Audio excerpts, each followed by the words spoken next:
She traveled 2,000 miles to marry a man she had never touched, never argued with, never truly known. And he looked her dead in the eye on that train platform and said, "I don't want you." Not in private, not with any mercy. In front of an entire town. Evelyn Hart stood there with a worn suitcase, a second-hand dress, and absolutely nowhere to go, while strangers laughed, whispered, and turned away. But the man who destroyed her in public never imagined what would rise from the wreckage. Drop your city in the comments below. I want to see how far this story travels. Hit like, and stay with me until the very end. This one is worth it. The train from Caldwell arrived 12 minutes late into Red Creek, which was 12 minutes longer than Evelyn Hart had to compose herself before her entire life changed direction permanently. She sat in the last car, the cheapest seats, pressed against a window fogged with cold. Outside, the frontier town appeared slowly through the gray morning, a main street of uneven planks, a few storefronts with painted signs, a water tower leaning slightly to the left, as though it had been arguing with the wind for years and was starting to lose. Cattle pens sat at the western edge of town, a church with no steeple, a sheriff's office with a cracked front window patched with brown paper. Red Creek was not what she had imagined, but then very little about the last 3 years of her life had turned out the way she imagined. Evelyn pressed her palm flat against the cold glass and stared. She was 25 years old, which in 1883 meant she had already been called an old maid twice to her face and several more times behind her back. She knew because people in small towns have never been particularly careful about where their voices carry. She had grown up in one, Denton Falls, Ohio, and she understood the particular cruelty of community, the way neighbors smile at your face and dissect your choices the moment the door closes behind you. She had left Denton Falls with very little: a suitcase containing 2 dresses, a winter coat with a fraying hem, 3 books, a photograph of her mother taken the year before she died, and $43 folded inside a handkerchief at the bottom of her skirt pocket. She had sold her mother's rocking chair to get the train ticket. She told herself she would buy another one someday. She didn't entirely believe it. The advertisement had found her through her cousin Margaret, who had found it in the back pages of a regional gazette that circulated through 3 counties.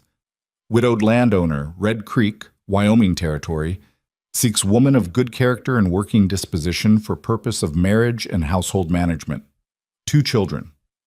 Respond in writing to Box 44. It was not a romantic advertisement. It wasn't trying to be. That was, oddly, what made Evelyn trust it. She had written back. A careful letter, honest about who she was. No family left, modest education, experienced with farm work, cooking, and the general maintenance of a life built from necessity rather than comfort. She was not glamorous and did not claim to be. She wrote, "I know how to keep a house through hard winters and harder years, and I do not frighten easily." The reply came 3 weeks later. His name was listed as Mr. D. Carlyle. He confirmed the arrangement in brief, practical sentences. He mentioned the children were young. He mentioned the winters were brutal. He gave her an arrival date and the name of the platform in Red Creek. He did not describe himself further, and she did not ask him to. There was a kind of dignity in the simplicity of it, she thought. 2 practical people solving a practical problem. She had folded that letter and believed in it. That was her first mistake. The train slowed with a long groan of metal, steam hissing up past the windows in white clouds. Evelyn gathered her coat around her shoulders. It was April, but the Wyoming wind had not received the news about spring, and lifted her suitcase from the rack above her seat. The suitcase was heavier than it looked. She had repacked it 4 times before leaving Denton Falls, trying to reduce the weight, and each time put everything back in because she could not decide what mattered less. She carried everything she owned down the aisle. A man near the front of the car, broad and well-fed, glanced at her suitcase and then at her face and said nothing, which was still somehow worse than if he had spoken. Evelyn stepped off the train onto the platform. There were perhaps 40 people gathered. Not all of them were there for her arrival. This was simply the train coming in, the weekly event, the one disruption to routine that Red Creek permitted itself. But a significant cluster of them had clearly come to observe. Word had spread that Douglas Carlyle was collecting his mail-order bride today. In a town of fewer than 300 people, that was sufficient entertainment to pull a crowd on a cold Thursday morning. She saw him immediately. She knew it was him not because she recognized him. She had no photograph, no description beyond widowed landowner, but because he was the only man on the platform who was looking at her the way people look at a purchase they've reconsidered. Douglas Carlyle was somewhere north of 40, thick through the chest, with a dark beard trimmed close, and eyes that were not unkind in the abstract, but were, in this particular moment, filled with something that looked distressingly like regret. He wore a good coat. His boots were clean. He was exactly the kind of man who would have written those careful, practical letters. He was also already shaking his head before she had taken 3 steps toward him. Evelyn stopped walking. The crowd had gone quiet. Not completely. There were still the sounds of the train settling, a child crying somewhere behind the depot, a dog barking from across the street. But the specific conversation hum of 40 gathered humans dropped away to near nothing, the way it does when people understand something significant is about to happen and don't want to miss it. "Miss Hart," his voice carried.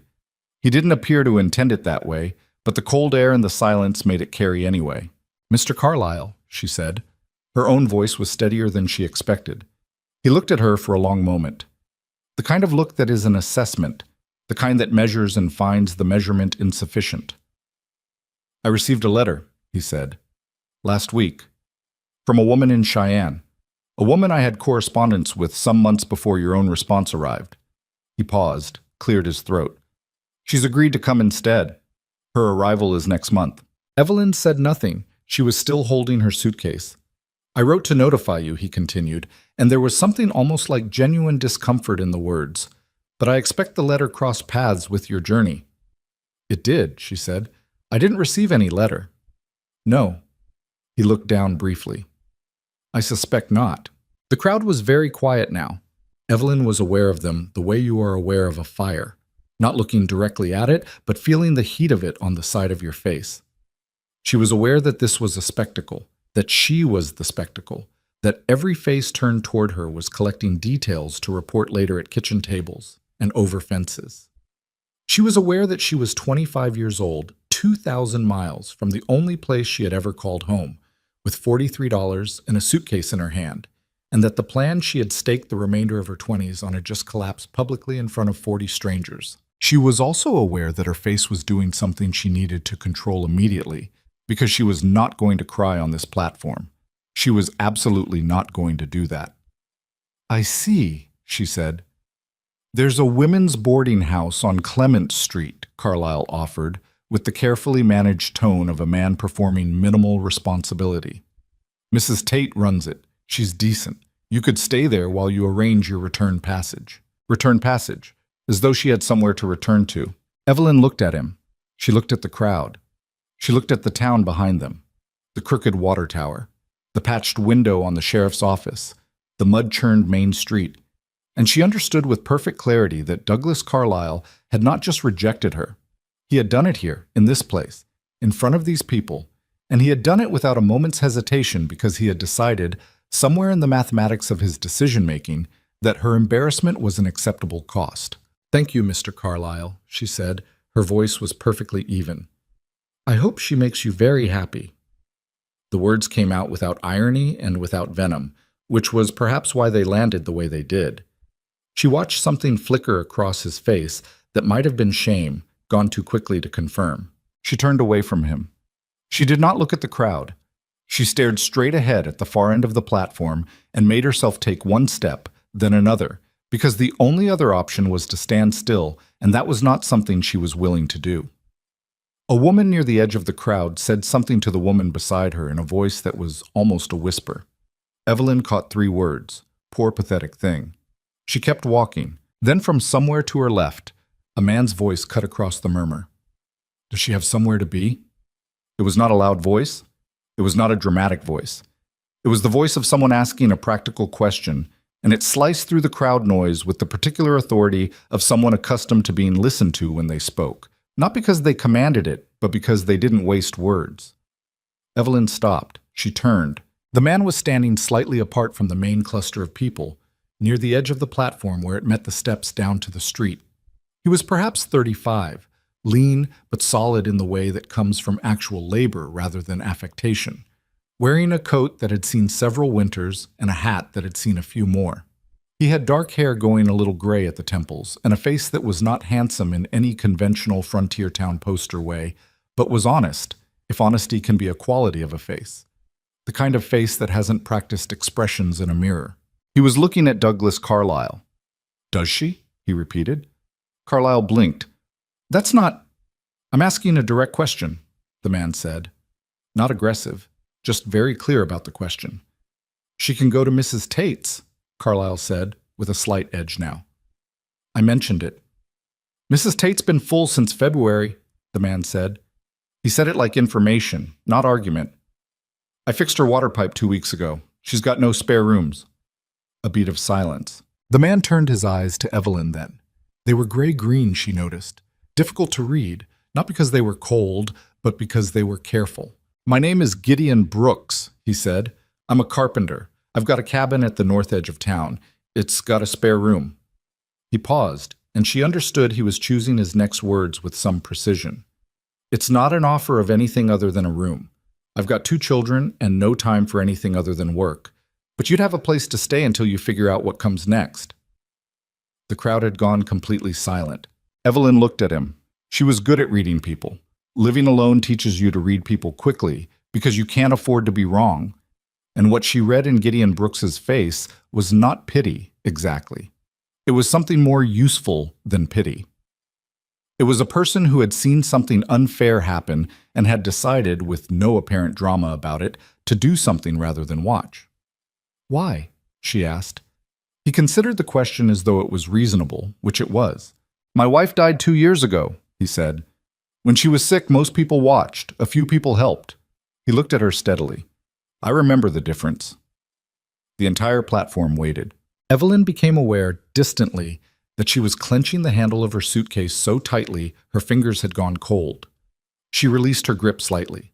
The cold air pressed against her face, and the crowd pressed against her edges, and everything she had counted on had dissolved into the mud of this platform, and she had $43 and nowhere to go. She looked at Gideon Brooks. "All right," she said.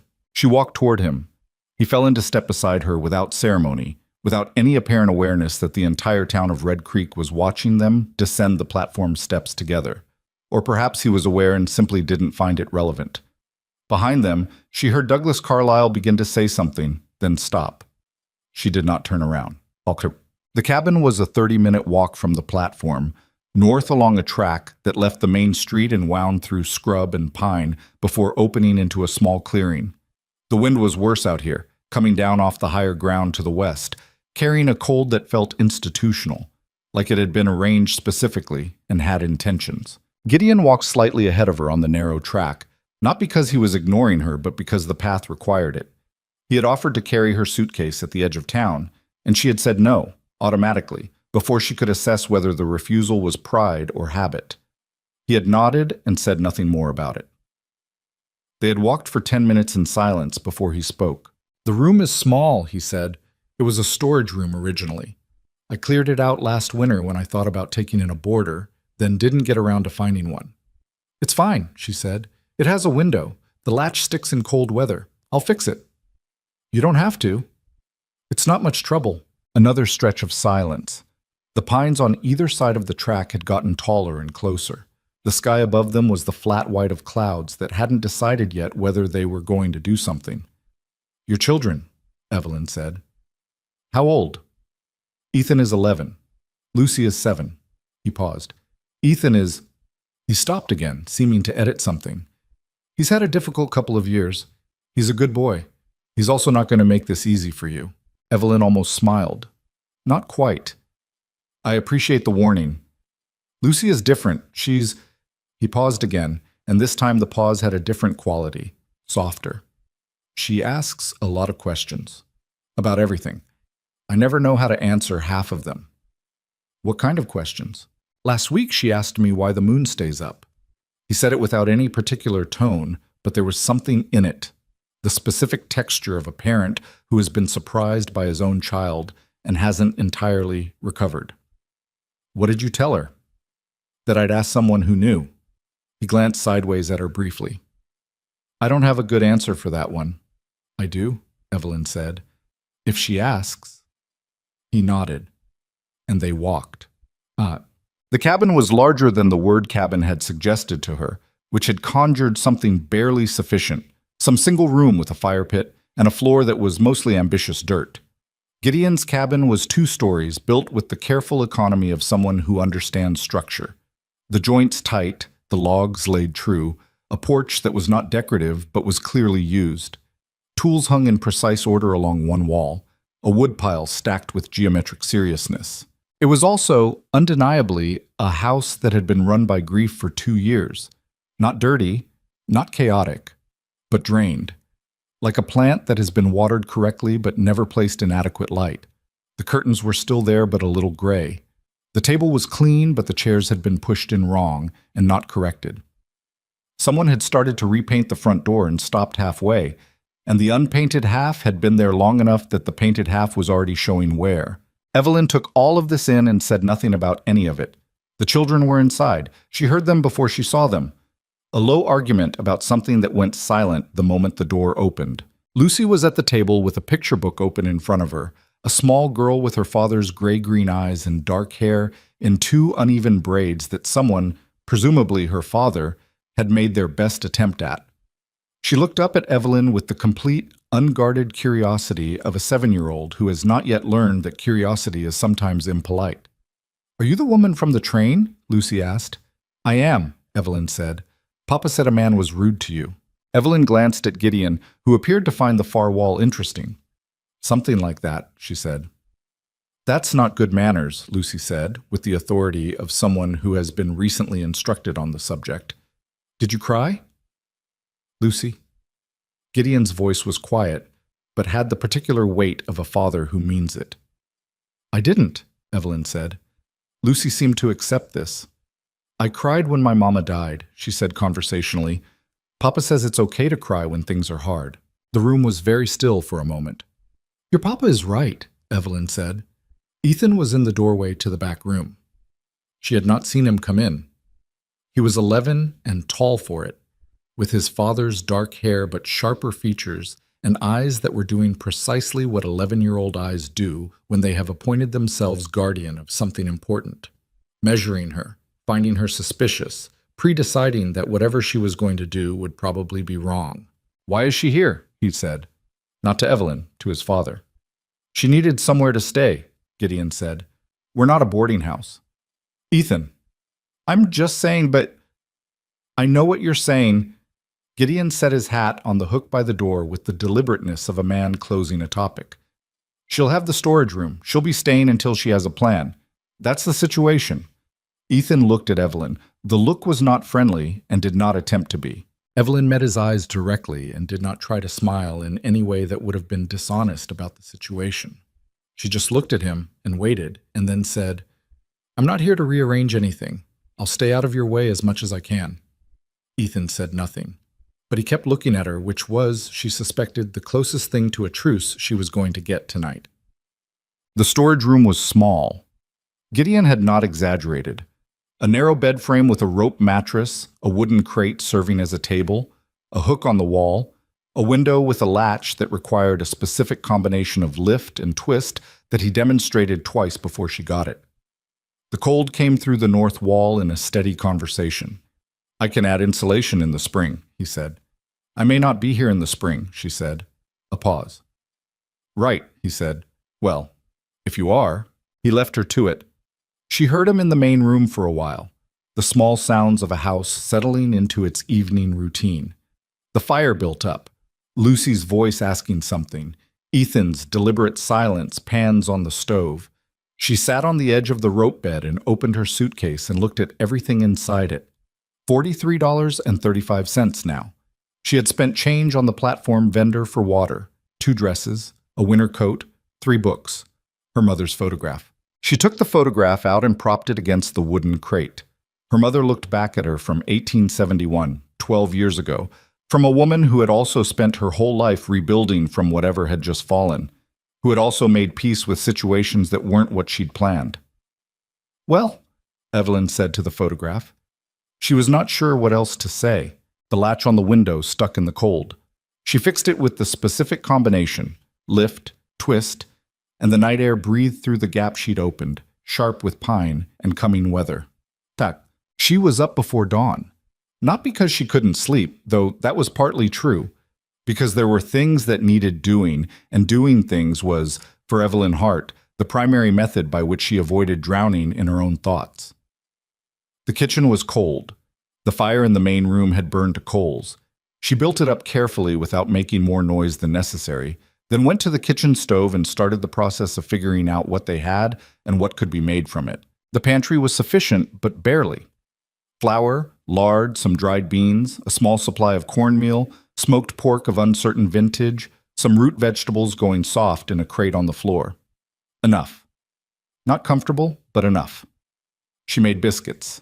She started a pot of beans. She found coffee and made that too because the morning was the kind that required it. Gideon appeared in the kitchen doorway at first light and stopped when he saw her. "You didn't have to do that," he said. "I know." He looked at the biscuits and then at the coffee and then at her. "I was going to make porridge," he said. "I know. I thought something different might be good." He pulled out a chair and sat down. He was still in his work clothes from yesterday, she noticed, or had changed into identical ones. He poured himself coffee and wrapped both hands around the mug, the way people do when they are very cold or very tired, and he was possibly both. "How long have you been up?" he asked. "A while. You don't sleep?" "Not always." She set a plate of biscuits on the table. "It's not a complaint. I've always been this way." He took a biscuit and ate it and was quiet for a moment. Then, "These are good. They're just biscuits. Mine aren't. Do you want me to show you?" He looked up at her. Something in his face that might have been surprise, or might have been something he was deciding whether to let be surprise. "Maybe," he said. Lucy appeared in the kitchen doorway 11 minutes later, hair loose from the previous evening's braids, still carrying the picture book from the night before as though she'd slept with it. "It smells different," she announced. "Good different or bad different?" Evelyn asked. Lucy sniffed seriously. "Good." She sat down at the table with the ceremony of someone settling in for an important meal. "Can I have one?" "That's what they're for." Lucy ate 2 biscuits and drank half a cup of milk and asked 4 questions, of which one was about the moon, and Evelyn answered them all. Gideon watched this with an expression that was carefully neutral and not entirely successful at it. Ethan appeared last, at the door, already dressed, already decided. He looked at the breakfast on the table and then at Evelyn at the stove, and then sat down without speaking and ate with the concentrated efficiency of someone who has chosen to receive the benefits of a situation while registering formal protest about the situation. It was fine. She hadn't expected more than that. After breakfast, Gideon went to his workshop, an attached structure on the east side of the cabin that she could hear from the kitchen, the measured sounds of someone who works with precision. She washed the dishes. Lucy stayed in the kitchen, supposedly reading, actually watching Evelyn with transparent fascination. "Do you know how to sew?" Lucy asked. "Yes. My dress has a hole in the elbow." "I saw. I can fix it if you bring it to me." Lucy immediately disappeared and returned in 3 minutes with the dress. Evelyn found a needle and thread in the sewing box on the shelf. The thread was knotted and the needles were in no particular order, but they were there, and sat at the table and began to work. "Mama used to do that," Lucy said. Evelyn kept her eyes on her work. "Do you miss her?" "Yes." A pause. "Do you miss anybody?" "My mother. She died when I was 22. "Were you sad?" "For a long time." "Papa was sad for a long time," Lucy said. "He's better now, but sometimes I can still see it." She seemed to consider this. "You probably saw it." Evelyn looked up from the sewing. "A little," she admitted. "He's good at hiding it," Lucy said, with the expert tone of someone who has been observing closely. "But not as good as he thinks." Evelyn returned to her work. Outside, the wind moved through the pines with a sound like breathing, and the fire in the main room clicked and settled, and Gideon's workshop produced its steady, careful percussion, and the dress in her hands was a simple fix, a small thing, one small right thing in a day that still had many hours left to be uncertain in. A week passed, then another. The town of Red Creek did not forget. Small towns never forget. They simply cycle the forgetting through enough retelling that it becomes part of the furniture, present in every room without anyone consciously deciding to keep it. She was the woman Carlyle left on the platform. She was the one staying with Gideon Brooks, if you can believe it. She was a subject of very specific community attention, the kind that dresses itself as concern but is primarily entertainment. When she went to the general store for the first time, 3 days after her arrival, the man behind the counter, Mr. Abner Foss, she would learn, 50 years old, a widower himself, with the particular self-appointed authority of someone who runs the only general store in town, looked at her over the counter with an expression that wanted to be kind but was working too hard at it to get there. "Miss Hart," he said, "I heard about your situation." "I expect you did," she said. "Are you finding everything you need out at the Brooks place?" She had a list in her hand. Gideon had given her money from a small jar on the kitchen shelf, not much, just what was needed, and told her what they were short on without appearing to register that he was trusting her with money 2 weeks into knowing her, which suggested either poor judgment or good instinct, and she was reserving opinion on which. "I'm managing," she said. "I need flour, baking powder, and if you have dried apples, those would be useful." Foss got the things without further commentary, but she was aware of the other 2 women in the store listening with total alertness while appearing to examine bolts of fabric. When she turned to leave, one of them, a woman around 40 with a composed, self-satisfied face that Evelyn recognized from every town she had ever been in, the specific face of someone who has decided community standards are their personal responsibility, spoke up. "Staying much longer, then?" the woman said. She said it pleasantly. That was the thing about this particular kind of question. It always came wrapped in pleasantness, which makes it difficult to respond to without appearing unreasonable. Evelyn turned. "I'm not sure yet," she said. "Only it's a bit irregular," the woman said. "A single woman staying with a widower. People do talk." "I've noticed," Evelyn said. "It reflects on him, you understand. He's a good man. We wouldn't want—" "I understand your concern," Evelyn said, keeping her voice even. "It's a practical arrangement and a temporary one. I'm grateful for it, and I expect Mr. Brooks is capable of managing his own reputation without assistance." She paid for her purchases and left. Her hands were shaking slightly by the time she reached the street. Not from anger, exactly. From the effort of maintaining control in the face of something that wanted to knock her down again. Because the thing about being publicly humiliated once is that it lowers the threshold. Smaller things start to feel like attacks, and you have to keep reminding yourself what is actually a threat and what is just noise. She stood in the cold street with her parcel under one arm and looked at Red Creek in the flat morning light. She was here. She had arrived. The plan had failed, and she was still here. So she started walking back to the cabin. The porch steps had a problem. The third one from the bottom had been bouncing slightly for days, a soft give underfoot that telegraphed eventual failure. She had noticed it on her second day. She had not said anything about it because it was his house and not her business. On the 11th day, she fixed it. It was not a complicated repair. The issue was a single nail that had worked loose and a board that needed reseating and a second nail to correct the angle. She found the tools in the workshop in an organized rack along the south wall, and she found nails in a correctly labeled jar, because Gideon Brooks's workshop was the most ordered space in the cabin, possibly the most ordered space in Red Creek, and she was careful to take only what she needed and return everything to its place. She had the step fixed in 20 minutes. Gideon came out of the workshop in the afternoon to find her sweeping the porch and stopped at the top of the steps. He tested the third step. He tested it again. "You fixed it," he said. "It was going to break." "I know." He looked at the step, then at her. "I meant to get to it." "There's always something else," she said. He stood there for a moment, then he said, "Did you work on buildings before?" "My father was a carpenter," she said. "Like you." Something shifted in his face. Small. She might have imagined it. "He taught you?" "He didn't mean to. I just watched." She paused. "I was better at it than he thought." The corner of his mouth moved, not quite a smile, but something on its way there. "There's a window in the back room," he said. "The frame is swollen from moisture. I've been fighting it all winter."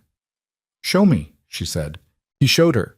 They worked on it together for an hour, the two of them in the narrow back room with the tools between them, and he discovered she had not been overstating the watching. She had learned well.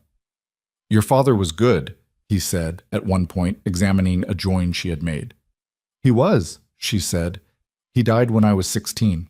He didn't say I'm sorry in the automatic reflexive way that people use to fill the space around someone else's loss. He just nodded, acknowledging the fact of it, and handed her the next piece, and they kept working. In the evenings, after supper, Gideon sat at the table with the account books for his work, the orders placed and fulfilled, the materials costs, the amounts owed, and the amounts received. She could see from across the room that the numbers were tight, not desperate, but close to the edge that requires care. He never spoke about it, but she could see him adding the same column 3 times, frowning at the total each time as though the third would give him a different answer. Lucy had attached herself to Evelyn with the systematic devotion of a child who has identified something she needs and decided to proceed without asking permission first. She appeared at Evelyn's elbow during cooking, during mending, during the reading hour that Evelyn had established in the afternoon. Just appeared, matter-of-factly, as though the proximity was already established and she was merely continuing it. Ethan held out longer. He was not cruel. He was careful about that, in fact. She suspected that whatever else was happening in his 11-year-old mind, he had been raised with specific standards about how to treat people, and his mother had apparently made those standards clear. He didn't say cutting things to her. He didn't misbehave in obvious ways. He simply refused her, consistently, methodically, with the patience of someone who has decided to outlast a situation. He answered her direct questions with one word when possible. He accepted the food she cooked without comment. He watched her from across rooms with those measuring eyes. On the 16th evening, she was at the table after supper with one of her books when she heard him struggling with something in the back room. A scraping sound, repeated, then silence, then repeated again. She went to look. He was trying to move a heavy wooden chest toward the window, alone. His face had the particular red of someone who is working very hard and is irritated that it's not working. She came to stand beside him and put her hands on one end of the chest. "I don't need help," he said. "I know," she said, "but it'll go faster." He looked at her hands on the chest. He looked at her face. He clearly calculated whether to maintain his position at the cost of his goal or modify his position to achieve his goal. "Fine," he said. They moved the chest on the count of 3. It went easily with 2 people. He stepped back. She stepped back. The chest sat under the window where he apparently wanted it. "Thank you," he said. The words came out like he was paying a debt he hadn't wanted to incur. "Sure," she said. She went back to her book. He was watching her from the doorway when she settled back at the table, but she didn't look up, and after a while he went to his own room, and that was that. Small things. Small things adding up in the accounting of daily life. On the 22nd day, Gideon came back from town with a letter in his hand, and the expression of a man who has received information he has not yet decided what to do with. He put it on the table after supper, without comment. She saw her name on the envelope, a return address in Cheyenne that she did not recognize. She opened it. It was from a woman she'd never met, a Mrs. Patterson, writing to say that she ran a hotel kitchen in Cheyenne and was looking for a capable woman to manage it. She had heard about Evelyn through a letter that Mrs. Patterson's nephew in Red Creek. She recognized the name. Young Thomas Becker, who had been at the platform that morning, had sent describing a very capable and dignified young woman who found herself in unfortunate circumstances. There was a wage listed. It was modest, but sufficient. There was a start date of 3 weeks out. There was an offer of a room above the kitchen. Evelyn read the letter twice. Then she set it on the table, face down. The cabin was quiet. Lucy was already in bed. Ethan was doing something in his room. Gideon was at the counter with his back to her, making coffee. "It's a job offer," she said. "In Cheyenne." He didn't turn around immediately. The coffee-making continued for another moment. "Is it good?" he asked. "It's workable." "You'd take it?" She looked at the letter, face down on the table. "I don't know yet," she said. He brought 2 cups to the table and sat down across from her. The fire in the main room spoke to itself in the particular low language of coals. Outside, the pines were doing what they always did, receiving the wind, debating with it, surviving it. "You don't have to decide tonight," he said. "No," she agreed. They drank their coffee without deciding anything, and the evening went on around them the way evenings do, indifferent to the specific weight of the choices sitting on the table. The letter stayed on the table for 4 days. Gideon didn't ask about it again. She could tell it required effort not to. She could also tell, and this was the thing she had not expected, the development she had not planned for, that the effort was not merely practical, not merely the effort of a man who will have to manage his household differently if his temporary boarder leaves. On the fourth morning, Lucy climbed into the chair beside her at breakfast and said, without preamble, "Are you going to Cheyenne?" "I don't know, Evelyn said. "I don't want you to go," Lucy said. "I decided." "Lucy, I know you can do what you want," Lucy said, with the specific tone of a 7-year-old who has been told this recently as part of an explanation of something inconvenient. "I'm just saying what I want." Evelyn looked at her. The uneven braids, which she had been doing correctly now for 2 weeks, the gray-green eyes, the complete unguarded certainty with which this child offered what she felt. "I know," Evelyn said. "Thank you for telling me." From across the table, behind his bowl, Ethan looked up from his breakfast for a long moment. He didn't say anything. He went back to eating.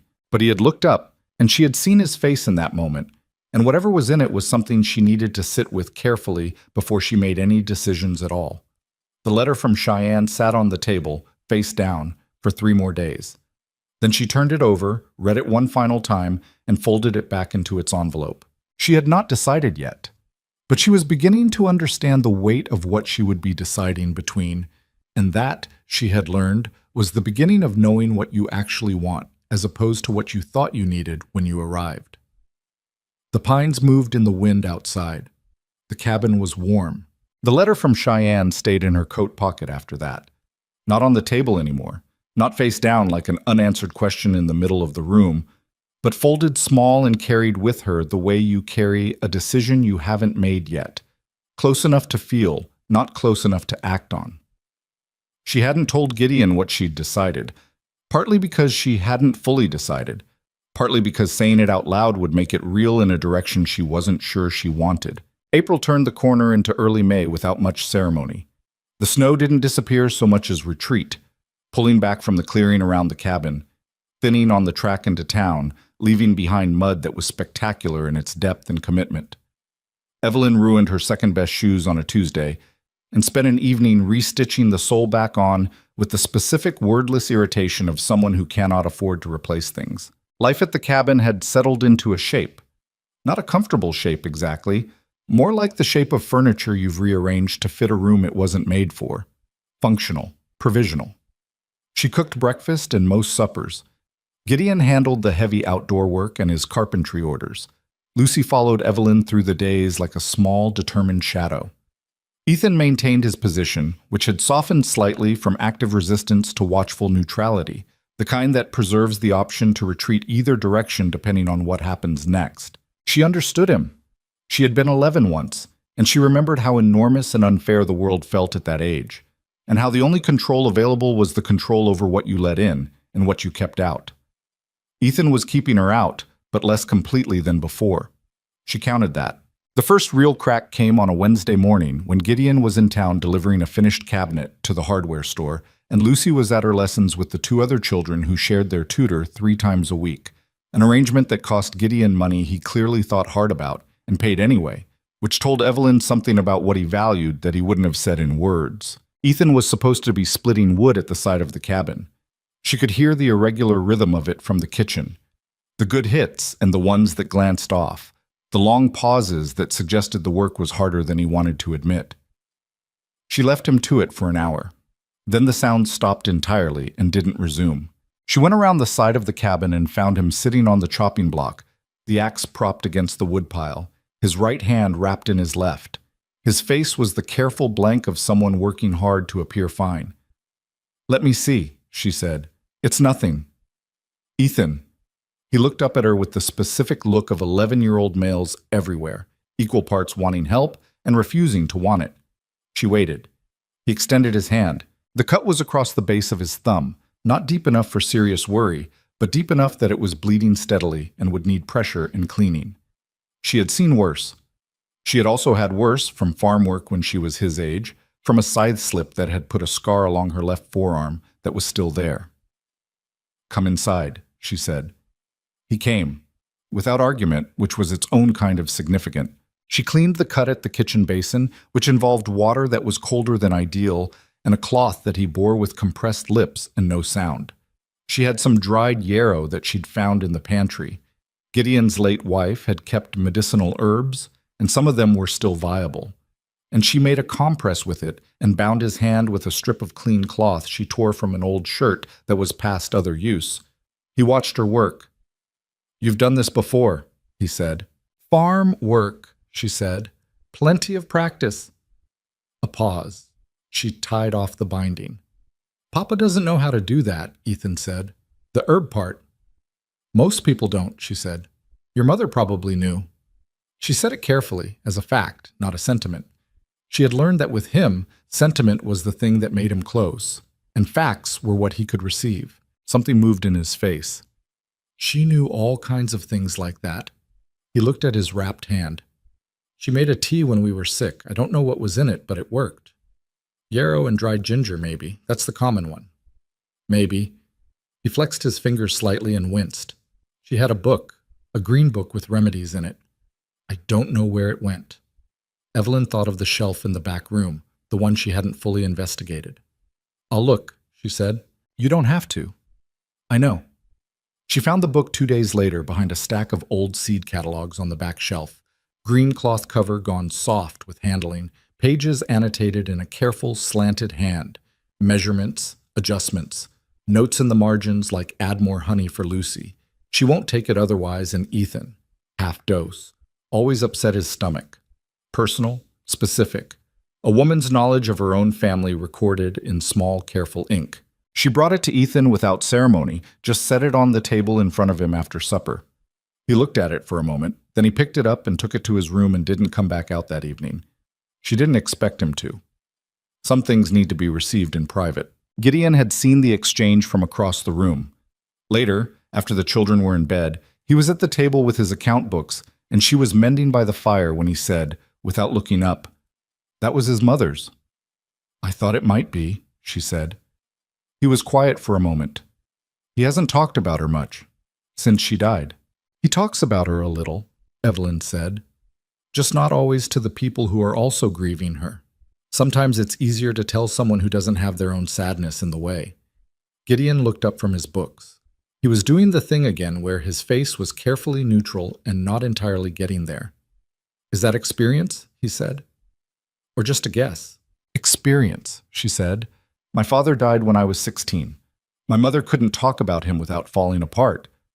So I talked about him to the neighbor's dog for about a year." He stared at her. "The dog was a very good listener," she said. Something happened then that she hadn't seen yet. His face broke briefly into something unguarded. Not quite a laugh. Close to it. Something that had been very carefully maintained came loose for just a second. He looked back at his books, but the something almost a laugh had happened and couldn't be taken back, and the room felt slightly different after it. She returned to her mending and didn't say anything further because she understood instinctively that the moment was like a deer in a clearing. If you acknowledged it directly, it would disappear. The fire settled, the account books rustled. Outside, the May wind moved through the pines and for once didn't sound like argument. It sounded more like conversation. She stayed in the cabin that night, and the next, and the one after that. The letter from Cheyenne remained in her coat pocket, folded smaller now from handling. She didn't take the job in Cheyenne. She didn't announce this decision. She simply continued to be there, and the decision became a fact through continuation rather than declaration. And Gideon didn't ask, and she didn't explain, and somehow that was the right way for it to happen. What she was, technically, was a woman with $43 and a suitcase, staying in a man's house with no formal arrangement and no clear future. She was aware of this. She was also aware, with the pragmatic accuracy she had developed across 25 years of life making limited provisions, that what she had in the cabin on the north edge of Red Creek was more than she had anywhere else. Not in a dramatic sense, not in a cinematic sense, but in the real sense, the daily sense, the sense of waking up and the day having some shape to it that she had contributed to. That was not nothing. She went to town alone twice a week, for supplies and occasionally to speak with Mrs. Holt, the woman who ran the dry goods counter on the main street's eastern end, and who had, from the very beginning, treated Evelyn with a matter-of-fact decency that had nothing performative about it. Mrs. Holt was 60, a widow of 15 years, A woman who had opinions and kept most of them to herself and expressed the rest with the precision of someone who charges by the word. "You're staying, then?" Mrs. Holt said on Evelyn's 5th visit to the store. "It appears so," Evelyn said. "Foss thinks it's irregular." "Foss thinks everything west of his own property line is irregular." Mrs. Holt's mouth twitched. "The Patton women think you've designs on Gideon."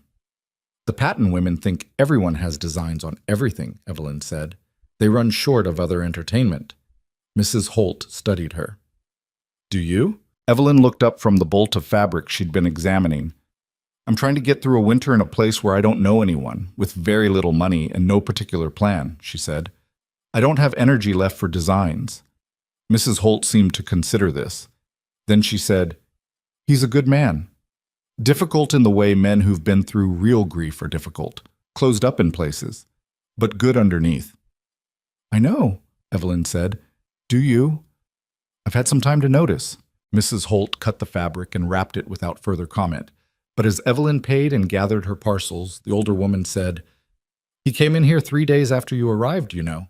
Bought thread and a packet of beeswax and a good quality bolt of wool." She looked at Evelyn.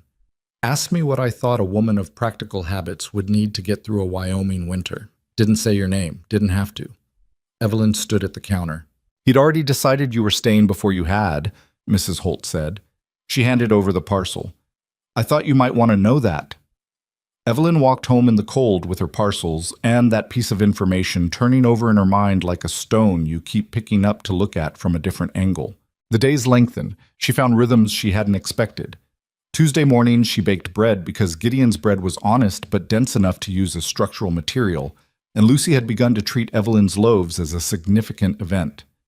Thursday afternoons, while the children were occupied, she cleared the small vegetable patch behind the cabin that had been left untended since the previous autumn, pulling the dead growth, turning the soil where it had gone hard and gray, adding ash from the fireplace in the way she had learned from watching her mother's garden survive Ohio winters. Gideon came around the cabin one afternoon and found her on her knees in the dirt, with her sleeves pushed up and her hair escaping its pins from the work. And he stopped and looked at the cleared patch, and then at her. "You don't have to do that," he said. "The soil's decent under the top layer," she said, without looking up. "If we plant in 2 weeks, we'll have greens by July, beans by August." A pause. "We," he said. She looked up then. She hadn't noticed her own word choice. "If you plant," she corrected. He crouched down beside her and picked up a handful of the turned soil and rubbed it between his fingers, looking at it the way someone looks at wood grain, assessing, reading. "It is decent," he said. "I thought so." He set the soil back down. Neither of them moved for a moment. They were both looking at the cleared earth, which was safer than looking at each other, and they both seemed to understand this, and the moment stretched out in the particular way of moments that contain more than one thing and need a little time to hold all of it. "I'll get seeds from Foss tomorrow," he said. "I'll make a list of what we need." He stood. She went back to turning the soil. "Evelyn," he said. She looked up. He was looking at her with the careful, unperformed expression that was his version of the significant things he never quite said all the way out loud. "Thank you," he said, and it was not about the garden. She nodded once and turned back to the soil, and he went back to the workshop, and the garden became a shared project without either of them announcing it as such, which was how most of the real things in that cabin seemed to develop, gradually, through action rather than declaration, real before either of them had properly admitted it. She taught Lucy to braid her own hair that month, which took 3 sessions and considerable patience from both of them, and produced on the 3rd attempt something that was not quite even but was entirely Lucy's own work, which made Lucy announce the achievement to Ethan with a volume and self-satisfaction that Ethan received with older sibling resignation. She helped Ethan with his figures on 2 evenings when he was struggling with a problem the tutor had assigned. She didn't do it the first time he sat at the table with the paper in front of him and the specific tight-faced expression of someone losing a fight with arithmetic. She waited until he had been at it long enough that the expression had shifted from determined to genuinely stuck. And then she said from across the room, "Do you want another pair of eyes on it?" He looked at her. The calculation again. Pride against necessity. "Maybe," he said. She came to the table and sat beside him and looked at the problem. And the issue was a simple procedural error he'd been repeating, and she showed him where without making it a lesson and without making it an occasion, just showed him and then let him work it from there. He got it on the second try. I knew it was something like that, he said, with the very specific dignity of 11-year-olds who are correct and also wrong about having known. Of course, she said, and went back to her chair. She heard him, 2 evenings later, explaining the same procedural rule to Lucy with an authority that suggested he had been practicing the explanation and was pleased with how it sounded. She did not remark on this. Some things are better left unwitnessed. The problem Evelyn had not solved and could not easily solve was the problem of money. Her $43 had become $31, mostly on small necessities: thread, a pair of work gloves, her ruined shoes, a packet of medicine when Lucy developed a week-long cough in mid-May. She had no income. She was contributing labor, but labor is not the same as income, and she was acutely aware that the difference mattered. She could not stay indefinitely on the charity of a man who was already working at the thin edge of his own margins. That was a fact she returned to regularly, turning it over the way she turned over difficult soil, looking for the angle that made it workable. She made an approach to the seamstress on Clement Street, a woman named Mrs. Dabrowski, about taking in mending work. Mrs. Dabrowski was a small, direct woman from somewhere in Eastern Europe who wore her hair in a complicated braid and had the manner of someone who has done serious work for decades and has no patience for anything that isn't. She looked at the sample mending Evelyn brought, the dress she'd fixed for Lucy, a shirt of Gideon's she'd repaired without telling him, and examined the stitching with the seriousness of a professional assessment. "Fine work," she said. "Consistent tension. You're self-taught." "My mother," Evelyn said, and then years of practice. Mrs. Dabrowski gave her 3 garments to mend as a trial, paid a fair per-piece rate, and said she'd have more if the work came back correctly. The work came back correctly. The arrangement continued. It was not much, a few dollars a week, but it was hers, earned by her hands and her skill, and the specific weight of earning rather than receiving changed something in how she moved through the days. She told Gideon about the arrangement at supper that evening. He was quiet for a moment, and she expected a version of the response men sometimes gave to women working, something that managed to contain both approval and discomfort in equal measure. What he said was, "Dabrowski's good to work for. She pays on time." "She does," Evelyn said. "You could probably get work from the hotel too," he said. "The Mercer House does their linens in-house, but they're always behind. I know because I fixed their laundry room last fall, and they complained about it for an hour." "I'll try them," she said. "I'll mention it," he said. "I've got a job there next week, shelving in the back storage." She looked at him across the table. He was cutting his food and not looking at her, in the way he had when he'd said something he meant more than he was letting on. "Thank you," she said. "It's practical," he said. "Yes," she agreed. Lucy looked between the two of them with the sharp attention of a child who doesn't understand exactly what is happening, but understands that something is and finds this interesting. Ethan was eating with the focused concentration he used when he was listening more than he wanted anyone to know. The supper continued. Outside, the May evening pressed its long light against the windows, the Wyoming sky doing what it did in this particular month, going golden and enormous and indifferent to the small particular lives it was being observed from, which was, Evelyn thought, actually a kind of comfort, once you stopped resenting the indifference and understood it as space. She had space here, not what she'd planned, not what she'd traveled 2,000 miles for, but space to be herself. Competent, useful, present, in a house that was slowly, imperfectly, with considerable friction and no drama about it, becoming something she had not had in a very long time. Not a home, exactly. Not yet. That word carried weight she wasn't ready to assign, but something on its way to one. It was on a Friday evening in the last week of May that the town made its displeasure official in the particular way that small towns do, through a designated representative. Reverend Alcott's wife, a woman named Margaret, with a permanently arranged expression of gentle concern that Evelyn had come to understand concealed a great deal of efficient judgment, arrived at the cabin in the late afternoon with a loaf of bread and a very specific agenda. Evelyn answered the door. She had flour on her hands, and her hair was loose from working over the stove. "Mrs. Brooks? Miss Hart," Margaret Alcott said, with the infinitesimal pause between the names that was not accidental. How lovely. I brought bread. She held out the loaf, which was perfectly formed and clearly intended to establish her position in the domestic hierarchy of this encounter. Is Mr. Brooks at home? He was in the workshop and she could hear the saw. He's working, Evelyn said. Oh, well. Margaret Alcott's eyes moved past Evelyn into the cabin's interior with the practiced casuality of a woman cataloging. I just wanted to stop by. Several of us in town have been thinking about you, wondering how you're getting on. Quite well, Evelyn said. Yes. The gentle concern expression tightened slightly. We do think about the children especially. They're at such a formative age, and with things being as they are, the children are well, Evelyn said. Lucy's reading is coming along nicely, and Ethan has been a real help with the wood. Margaret Alcott blinked. She had expected, perhaps, more receptiveness to the concern, more of an opening through which the actual message could be delivered. That's wonderful, she said. Some of us feel, that it would be best for everyone if the situation were more regular. Defined, for the children's sake. They've had such disruption. Evelyn held the door frame and looked at Margaret Alcott and did not say several things she was thinking. I appreciate the community's concern, she said. I really do. But I think the children's welfare is something their father and I can manage between us. The word us landed. She had not planned it. She felt Margaret Alcott receive it. Of course, Margaret said, a beat.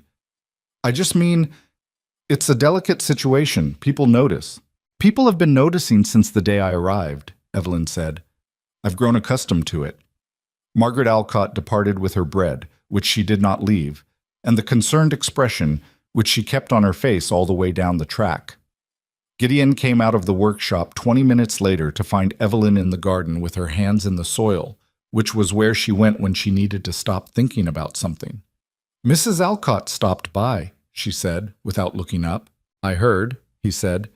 He had a way of hearing things from the workshop that she had not yet mapped. She's concerned about the children. She's been concerned about my children since my wife died, he said. It doesn't make her wrong. It just makes her persistent. Evelyn sat back on her heels. The garden was coming in now, green beginning to push through the turned soil in thin, brave lines. She thinks the situation needs to be defined, she said. Gideon was quiet. She's not entirely wrong about that, Evelyn said. She said it to the garden, not to him. He came and crouched at the edge of the garden bed the way he had before, forearms on his knees. What would you want it to be? He said. His voice was very even, too even, in the way that evenness sometimes means something is being held carefully. She looked at him. He was looking at the garden. I don't know yet, she said. All right, he said. Do you? A long pause. The late May evening stretched its gold across the clearing. I'm getting there, he said. Quiet. Not a promise. An honest position. She returned to the garden. He stayed crouched at the edge of it for another minute and then stood and went back to the workshop, and the evening carried on around them with its typical indifference to unresolved things.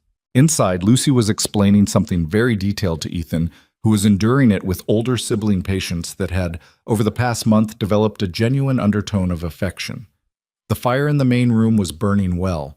The bread from that morning was on the counter, half gone. The green book of remedies sat on the shelf where Ethan had returned it, next to Evelyn's 3 books, which had migrated there from her room and stayed without anyone deciding they should. The cabin was not solved. The town was not appeased. Her situation was not defined. She had $31 and a suitcase and a room with a sticky latched window. But the garden was growing. And some things, she was learning, you have to let grow at the pace they grow at, without forcing them. Her mother's voice rising from somewhere she didn't visit often. Patience isn't the same as passivity, Evelyn. Patience is when you tend something and trust it. She pressed her hands into the soil one more time, feeling the give of it, the life working underneath. Then she stood up, brushed her hands on her apron, and went back inside to start supper. June came in dry and bright, the kind of weather that makes Wyoming look like a promise kept, all wide sky and clean light and the smell of pine warming in the sun. The garden behind the cabin pushed up its green rows with the stubborn optimism of things that don't know they're supposed to be difficult. Lucy checked on it every morning before breakfast, reporting progress to whoever was in the kitchen with the seriousness of someone filing official dispatches. "The beans are coming," she announced one Tuesday. "3 of them, maybe 4. "4 is good," Evelyn said, not looking up from the stove. "Ethan said 4 isn't enough to matter. Tell Ethan 4 is how it starts." Lucy went back outside to relay this. Evelyn heard Ethan's response, which was inaudible but had the cadence of reluctant concession. The cabin had found a rhythm by then.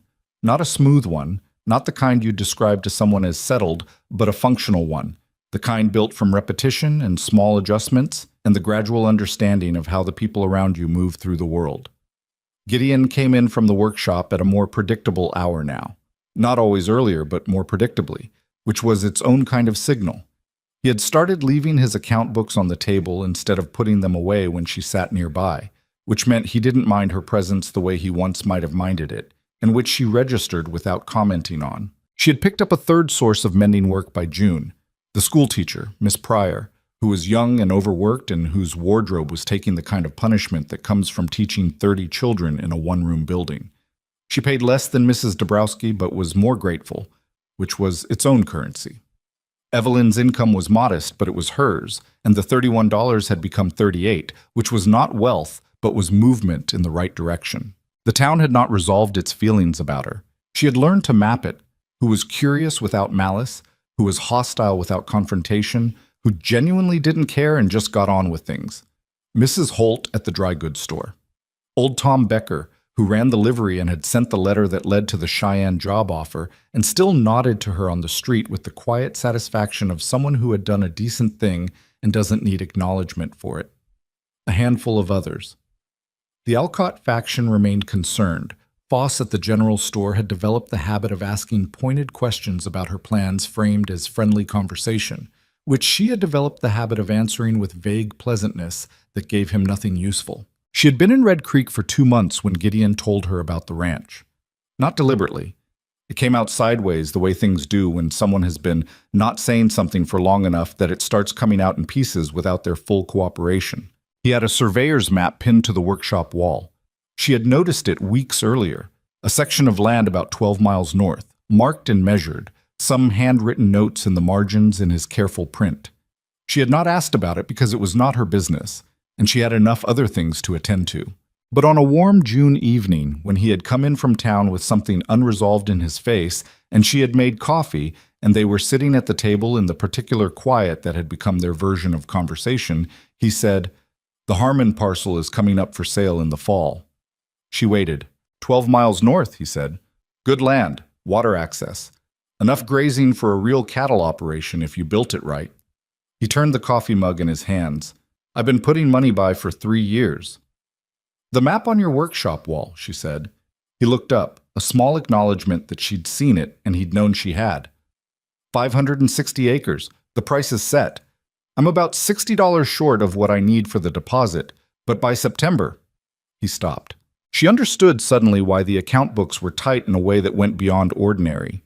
He hadn't just been managing a carpenter's margins.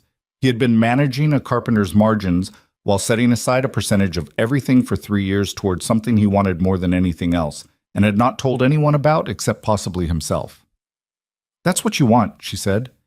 It wasn't a question. "Been what I want since I was Ethan's age," he said. "My father ranched. His father ranched.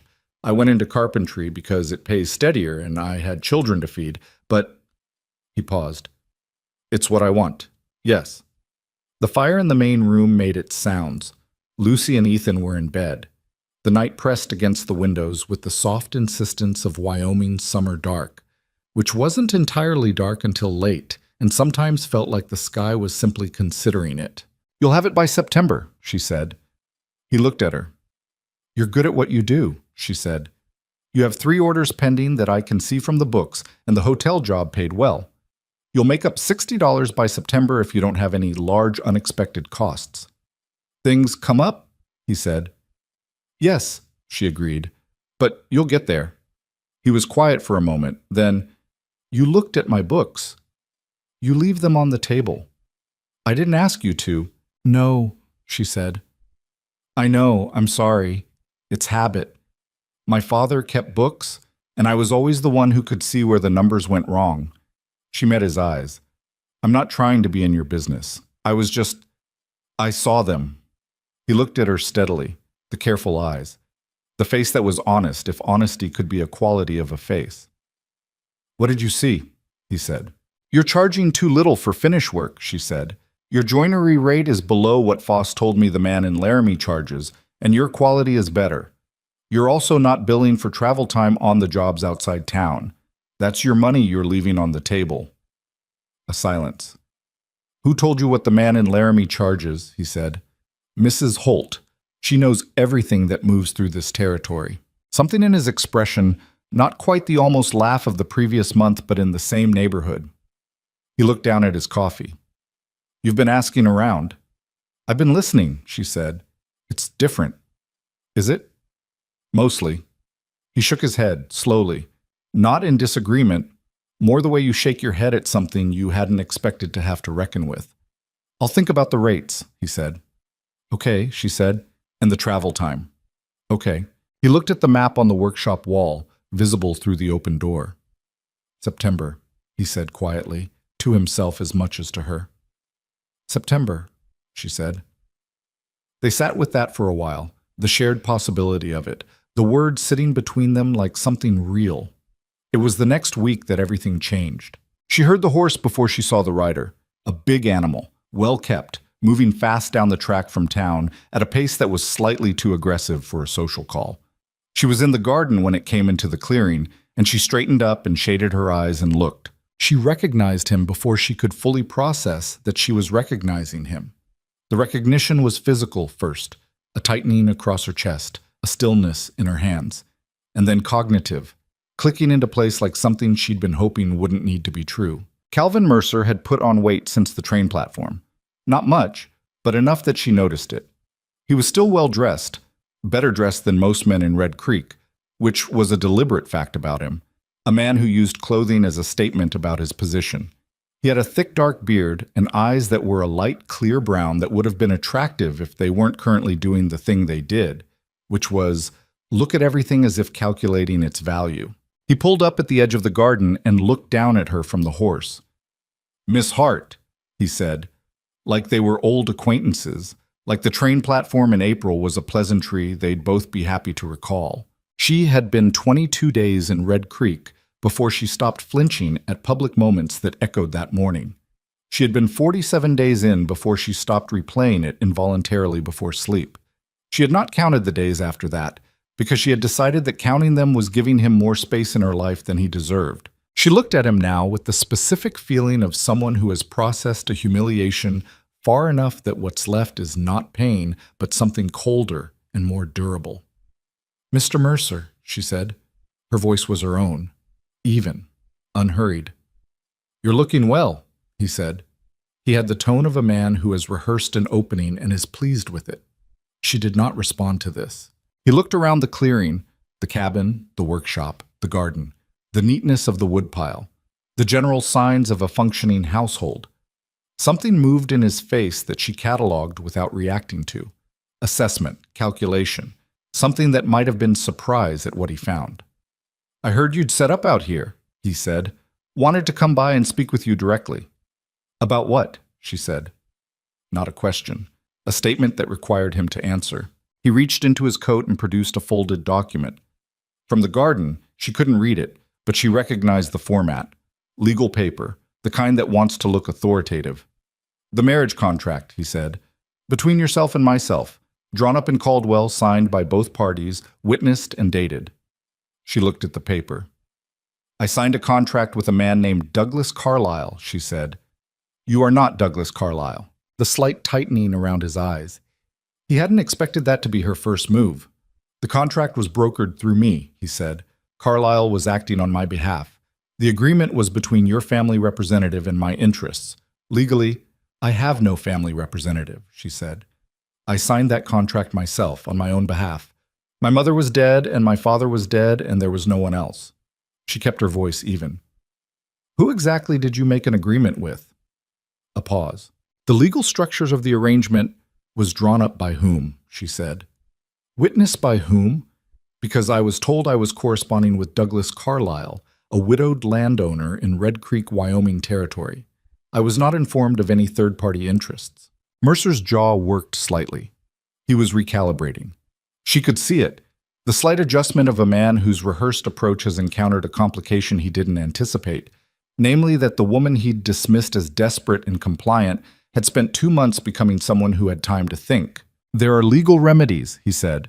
You came here under a contract. You failed to fulfill its terms. There are costs associated with that. Travel arrangements made, arrangements in Caldwell that fell through. I didn't fail to fulfill anything, she said. I arrived on the appointed date. I was publicly refused.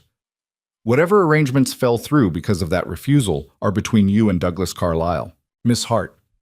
His voice dropped into something that wanted to be reasonable, patient, the voice of a man explaining something to someone who is being unnecessarily difficult. I'm not here to cause trouble. I'm here because there's a situation that could be resolved simply if you'd be willing to... To what? She said. He looked at her, the clear brown eyes doing their calculation. To come back to Caldwell with me, where this was all originally arranged, where things could be put right. The word right sat in the air between them. She looked at Calvin Mercer on his well-kept horse with his legal paper and his careful voice, and she thought about the train platform in April, about standing there with $43 and a suitcase while people she would never see again whispered poor pathetic thing, and she thought about the garden behind her with its 4 beans and more coming, and the green book of remedies on the shelf inside, and Ethan's face when he got the arithmetic problem right, and Lucy's uneven braids, and Gideon crouched at the garden's edge saying, I'm getting there, with the voice of a man holding something carefully. No, she said. Mercer's expression shifted, the reasonable patience dropping away, something harder coming through underneath. You should think carefully, he said. The legal position? You should go, she said. And if you come back here with that paper again, I'll ask Mr. Brooks to be present for the conversation. And I'll ask Mrs. Holt, and I'll ask Tom Becker, and we'll have a proper look at what legal position you actually have. She turned back to the garden. She heard him sit on the horse for a long moment. Then the sound of the animal moving and hoofbeats on the track back toward town, receding. Her hands were shaking. She pressed them flat against the soil and held them there until they stopped. She didn't tell Gideon that night. She told herself it was because there was nothing to tell yet. One visit, one conversation, no action taken. She told herself it would resolve itself, that Mercer had found the reception he found and would recalculate and decide the trouble wasn't worth the cost. She told herself this for 3 days. On the 4th day, Mrs. Holt flagged her down on the main street. You should know, Mrs. Holt said without preamble, because that was how she operated. Calvin Mercer has been in town since Monday. He's staying at the Mercer house. Yes, he owns part of it. I know, the name is not a coincidence. He's been talking to Foss and to Alcott and to anyone else who'll listen about the legal situation regarding your arrival. Evelyn stopped walking. What is he saying? That you came here under a contract that was never properly dissolved. That your current living arrangements are an attempt to avoid that obligation. Mrs. Holt's eyes were steady and direct. He's framing it as a moral issue, which is a clever angle because it gives the Alcott women something to do. Evelyn breathed through this. He's building a case, Mrs. Holt said. Not a legal one. I don't think he has a real legal one, or he'd have gone to the sheriff already. But a community one, the kind where people's opinions become pressure. Pressure on whom? Mrs. Holt looked at her. On you, on Gideon. A pause. He came into the store yesterday and asked me how long I thought Mr. Brooks would tolerate a scandal attached to his household. I told him it was none of his business, but that was the question he was asking. Evelyn stood on the main street of Red Creek in the June morning and felt the familiar shape of it, the crowd, the judgment, the weight of being the person at the center of a story that other people are telling. She had been there before, she knew its geography, but she was not the same person who had stood on the platform in April. Thank you, she said to Mrs. Holt. Truly. Go talk to him, Mrs. Holt said. She didn't say who him was. She didn't need to. Evelyn walked back to the cabin. Gideon was in the workshop when she arrived. She stood in the doorway for a moment and watched him work. The particular attention he brought to the wood under his hands, The way he moved with a precision that looked like confidence but was actually something more careful than confidence, something earned rather than assumed. "There's something I should have told you 4 days ago," she said. He looked up. She told him about Mercer's visit. All of it. The horse, the contract, the conversation, the no, the shaking hands she hadn't mentioned. She told it factually and in order, and she didn't make herself look better in the telling than she had been. Gideon listened with his hand still on the wood. His face went through several things. The first was a sharpness she hadn't seen before, quick and brief, the expression of someone who has been surprised by news they don't like. The second was a stillness that settled over it, the kind that isn't calm exactly, but is control, a man deciding how to carry something before he picks it up. "He came to the cabin," he said. "Yes." "While I was in town?" "Yes." He set down the plane he'd been using, set it down very carefully on the bench. "And you sent him away," he said. "I did." "By yourself?" "It was my situation to handle," she said.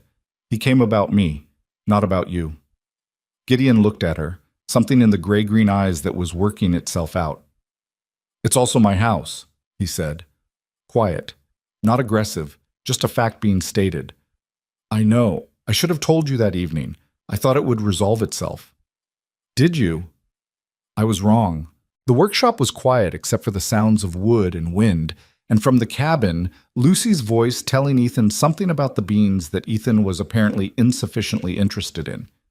"He's staying in town," Gideon said, "at the Mercer house. He has a stake in it." Gideon was quiet for a moment. Then, "Mercer, as in the hotel?" "Yes. I built the shelving in their storage room last month." He said it with the flat tone of a man reconfiguring a piece of information. "I know. Mrs. Holt told me." He picked up the plane again, set it back down. It was the most agitated she had ever seen him, and it was contained entirely within those two gestures. "What does he want?" he said. Actually want. She had thought about this in the 4 days she hadn't told him. "I think he came here with one thing and found another," she said carefully. "He came expecting to find someone desperate enough to go back with him because she had nothing else. He found someone who had something." She paused. "That's changed his calculation. I don't know yet in which direction." Gideon looked at her steadily. "He's not going to stop," she said. "Not because of me refusing him on the doorstep. He has too much pride for that, and too much of something else. I'm not sure what. But he came here for a reason that has more to do with himself than with me, and that kind of reason doesn't go away when it's inconvenient." "What kind of reason is that?" "The kind where someone can't stand to have lost something," she said, "even if they didn't particularly want it in the first place." Gideon looked at the map on the wall, the surveyor's marks on the Harmon parcel. Then he looked back at her. "You should have told me 4 days ago," he said. "Yes," she agreed. "I should have." He was quiet for a long moment. "All right," he said. Not dismissal. The words of a man who has received information he is now going to think about without drama, and then decide what to do. She went back to the cabin. She started supper. Lucy appeared at her elbow and reported that the beans were definitely 4, possibly 5. Ethan came in from the woodpile and washed his hands without being asked, which was progress that she noted and did not remark on. The supper came together the way suppers do when you know the kitchen and the kitchen knows you back. Gideon came in and washed up and sat at the table, and they ate together, the 4 of them, in the particular rhythm of an evening meal that has happened enough times to have its own texture. Lucy talked. Ethan listened with visible interest and invisible acknowledgement. Gideon ate and watched the table more than usual, some interior calculation running behind his eyes. After the children were in bed, he said, "I'm going into town tomorrow, to the sheriff." She looked up from her mending. "To ask what the actual legal standing of that contract is," he said. "Because Mercer is going to use people's uncertainty about it as a lever, and I'd like to know what the real situation is before that goes any further." "I can go with you," she said. "You can," he agreed. "Or I can go first and come back and tell you what I find." He paused. "Might be easier without both of us in it at once." She thought about this. "All right." He nodded. She returned to her mending. The hem she was working on was complicated. A fine dress belonging to the schoolteacher Miss Pryor the kind of fabric that requires a light touch, or it puckers. She made herself focus on it, the needle finding its path, the thread following. "Evelyn," Gideon said. She looked up. He was looking at her with the expression that appeared when he had something to say that he was choosing words for carefully. "I'm sorry he came here," he said. "While I wasn't home." She understood he was not apologizing for something he had done. He was apologizing for a situation he hadn't been present to prevent, which was different, and which was, in its way, the most Gideon Brooks thing he had said to her yet. "You couldn't have known," she said. "No," he said. "But I'm still sorry." She held his eyes for a moment. The fire spoke, the pines outside carried on their nightly conversation with the wind. "Thank you," she said, and meant it completely. He went to bed. She finished the hem on the schoolteacher's dress. Then she sat for a while in the quiet of the main room after the fire had settled to coals, listening to the sounds of the cabin, the breathing of it, the particular collection of small noises that a house makes when the people inside it are sleeping. The green book of remedies on the shelf, her 3 books beside it, the garden outside, growing at its own pace, the account books with the numbers she wasn't supposed to have looked at, but had, and the rate she'd told him to raise, which he had in fact raised the following week without mentioning it. She thought about Calvin Mercer in the hotel that bore his name, sitting with his legal paper and his wounded pride and his calculation about what she could still be made to do. She thought about the train platform, and the suitcase, and the $43. She thought about Gideon crouching at the garden's edge. She thought about September, and the Harmon parcel, and 560 acres of land with water access, and what it would look like in the early morning when the light came across it. She was not afraid of Calvin Mercer. She had been, briefly, in the garden when the hoofbeats first came into the clearing, the old fear, the reflex of someone who has been humiliated publicly and knows how fast a crowd can turn. But the fear had passed through her and left, the way fear does when you've survived the thing you were afraid of often enough to know you're going to get through it again. What she felt now was something quieter and more complicated than fear. A kind of readiness. The same readiness you feel when you've been watching weather coming from a distance long enough to have prepared. And now the sky is doing what you knew it was going to do, and all that preparation is about to matter. Red Creek was a small town. Small towns have memories and opinions and the habit of community judgment that can be useful or punishing depending on which side of it you find yourself on. She had been on both sides in the space of 2 months. Calvin Mercer was coming at her with a legal paper and a social campaign, and the specific confidence of a man who has never lost anything he decided to pursue. But she was not the woman on the platform anymore. She had fixed the porch step and the stuck window and the swollen door frame. She had built the garden from dead ground. She had raised a boy's confidence in arithmetic and found a lost book for a grieving child and coaxed a man's almost laugh out of 3 months of careful walls. She had made $38 from nothing and learned the street map of this town and the character of its people and who to trust and who to watch. She was not, she thought, going to be easy to move. The coals in the fireplace gave their last light and went to gray. She went to bed. Outside, the Wyoming night did what it always did, enormous, indifferent, and entirely above the small particular concerns of the people sleeping in the cabin at its edge. The storm was coming. She could feel it in the specific way you feel things after you've been paying attention long enough. But she had been through worse weather than Calvin Mercer, and she had learned, finally, the most important thing about storms in this country. You don't outrun them. You build something solid enough to stand in them. Sheriff Dale Pruitt was a man of 53 who had the particular economy of movement that comes from decades of dealing with situations that escalate when you move too fast. He listened to Gideon with his hands flat on his desk and his eyes steady, and when Gideon finished, he was quiet for a moment that felt longer than it was. "The contract," Pruitt said. "Whatever he has," Gideon said. "Did she sign it?" "She signed a contract with a man named Douglas Carlyle. Carlyle publicly refused her on arrival. Whatever Mercer claims his involvement was, she was not informed of it, and the contract was never executed." Pruitt looked at the window. The main street of Red Creek moved past it in the ordinary business of a June morning. "Mercer's got money, and he's got connections in Caldwell," he said. "That's not nothing. A territorial judge who owes him a favor could make things complicated even with a weak case." "How weak is the case?" Pruitt turned back to him, Weak enough that I wouldn't lose sleep over it if I were you. Strong enough that he could drag it out if he wanted to. Make noise. Cost you time and reputation. He paused. The question is what he actually wants. Men like Mercer don't ride 3 days from Caldwell over a marriage contract they have no real attachment to. Gideon had been thinking about this since the night before. Since Evelyn's words sitting across from him, the kind where someone can't stand to have lost something, even if they didn't particularly want it in the first place. He had turned that over in the dark for a long time. He wants to be seen winning, Gideon said. He humiliated her on that platform. She didn't fold. She built something. He can't stand the accounting on that. Pruitt looked at him for a moment. That's probably right, he said, which means there's no legal resolution that fully satisfies him. You win in court, he finds another angle. He's not here for the law. He's here for the result. Then what stops him? Pruitt was quiet. Pruitt. Something that costs him more than he's willing to pay, the sheriff said. Public embarrassment, maybe, or something that removes his leverage entirely. He looked at Gideon. What leverage does he have? Gideon stood up from the chair. I'll think about that, he said.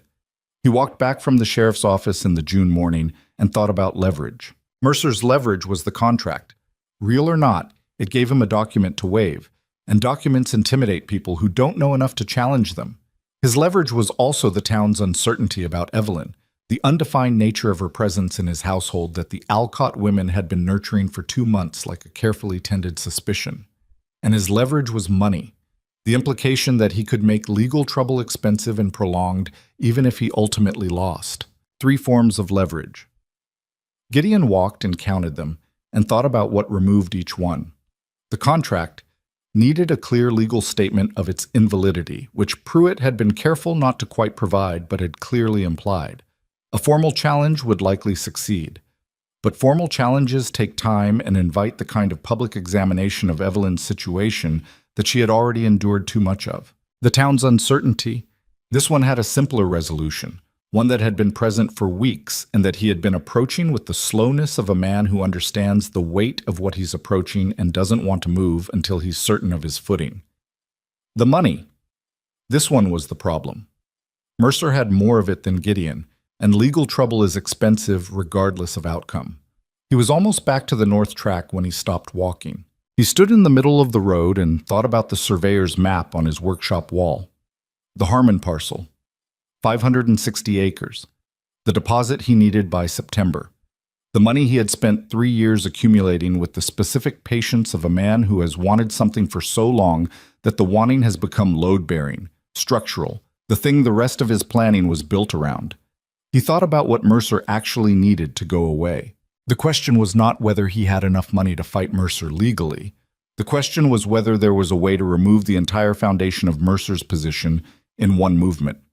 Something that settled the contract question, removed the legal threat, and did it publicly enough that there was no angle left to work.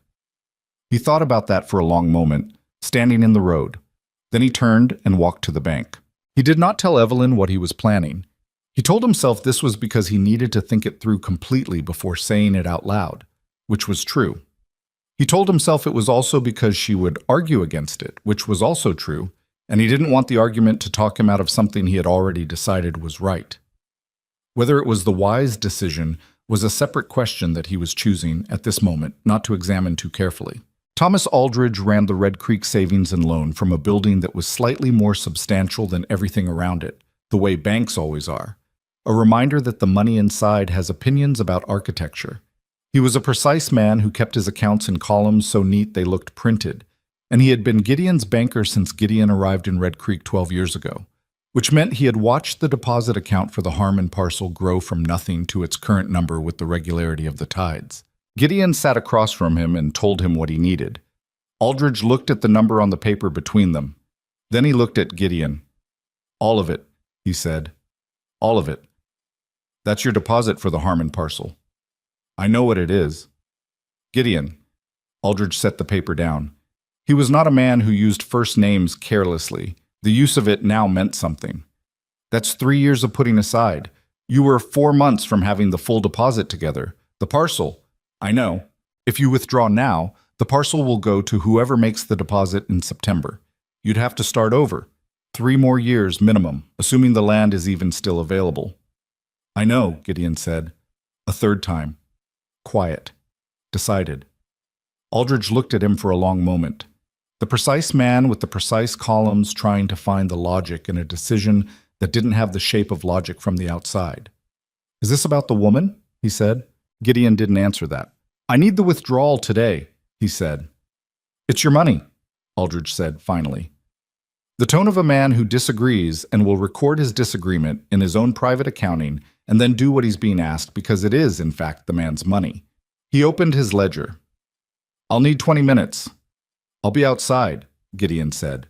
He waited on the bench outside the bank in the June morning and watched Red Creek go about its business. Foss opening the general store. 2 women from the Alcott Circle crossing the street with their heads together. Old Tom Becker leading a horse out of the livery with the unhurried authority of a man who has done this particular thing 10,000 times and sees no reason to rush the 10,000 and first. He thought about his father's land in Nebraska, the way it smelled after rain, the specific quality of morning on open grazing land, the light coming across it flat and wide, the particular freedom of a sight line that goes all the way to the horizon without interruption. He had been holding that image for 20 years. He had been building toward it for 3. He thought about Evelyn in the garden with her hands in the soil, saying "we" before she caught herself and corrected it.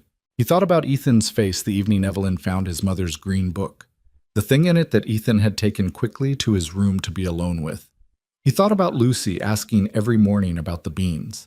He thought about the letter from Cheyenne that had sat face down on the table for 7 days and then disappeared into Evelyn's coat pocket, and then eventually simply stopped being mentioned, which was the quietest and most decisive thing he had witnessed in recent memory. Aldridge came out with an envelope. Gideon stood and took it and put it in his coat. I think you're making a mistake, Aldridge said. You might be right, Gideon said, but it's mine to make. He walked to the Mercer house. The hotel was the second largest building in Red Creek, which in this town meant it had 2 stories and curtains in the windows and a dining room that served 3 meals a day to travelers and locals who could afford the prices, which were Mercer prices, and reflected his opinion of his own establishment. Gideon had been inside it professionally twice, the shelving job last month, a window repair the previous year, and he knew its layout well enough to find the front desk without looking like he was finding the front desk. The clerk told him that Mr. Mercer was in the dining room. He was. Sitting at the center table, not the best window table, not the corner table, but the center, where you can see the room and be seen by it, with a cup of coffee and the expression of a man who has decided to be seen, being unhurried and comfortable and in his correct position. When Gideon walked in, Mercer looked up and something moved in the clear brown eyes. Not alarm. More the expression of a chess player who sees the board change unexpectedly. Brooks, he said. Pleasant. Controlled. A man who has been expecting a version of this moment and has prepared for it. Gideon sat down across from him without being invited. I'm going to speak directly, Gideon said. Please, Mercer said, with the tone of someone extending generosity. You have a contract that you believe gives you some claim on Evelyn Hart. Whatever the actual legal weight of it is, and he saw the slight flicker in Mercer's face at the implication that it had been assessed. You intend to use it as leverage, community pressure, implication of scandal, the suggestion of legal action without the actual commitment to legal action, because the actual commitment would require a judge to look at what you actually have. Mercer said nothing. He was listening with the stillness of someone who has decided to let the other person define the terms first. I'm not going to fight you in court, Gideon said, not because I think you'd win. Because the fight itself is the point for you. It gives you something to do in this town, gives people something to look at, makes her position uncertain for as long as it runs. He put the envelope on the table. This is your compensation. Mercer looked at the envelope. Count it, Gideon said. Mercer picked it up and looked inside. He counted it. Gideon watched him do it and watched the calculation run behind the clear brown eyes. The number, what it meant, what it cost, what it bought. This is significant, Mercer said, carefully. Yes, Gideon said. It's everything I had set aside for the deposit on a land purchase. It took me 3 years to accumulate it. He said it simply, not for effect, but because the fact of it was relevant. I'm giving it to you because it removes every legal excuse you have. It's fair compensation for any legitimate costs associated with the original contract. It's more than fair, and it is absolutely the last money you will ever see from me or from anyone connected to me." Mercer looked at him. The calculation continued. "This doesn't change what She is not part of this transaction," Gideon said. His voice stayed even. He had decided before he came in that the voice would stay even. "You never had a claim on her. A contract brokered without her knowledge of your involvement for a marriage she was told was with someone else does not create ownership. She is not property. She never was." "I'm not suggesting—" "Yes, you are," Gideon said. "That's exactly what you've been suggesting since you rode into town. The paper gives you something to waive. It gives you the language of rights and claims and legal remedies.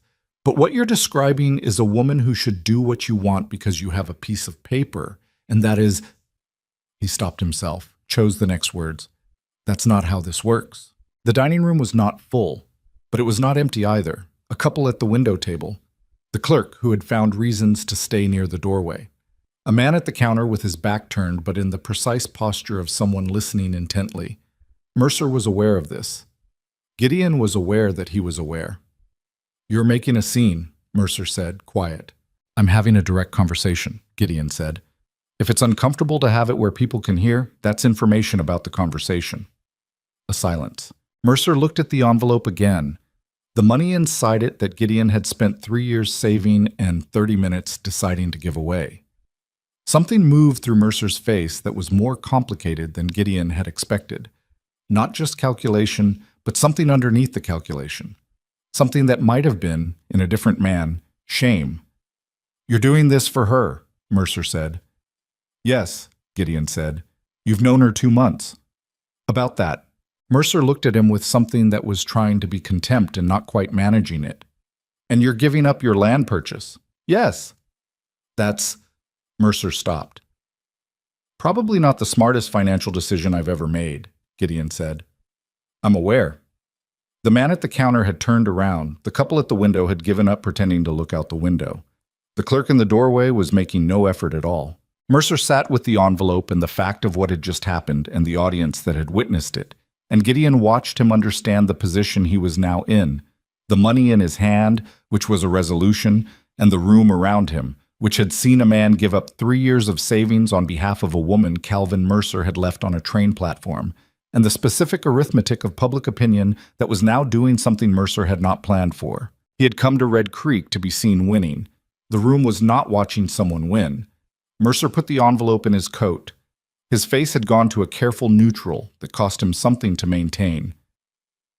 "We're settled then," he said. "We're settled," Gideon said.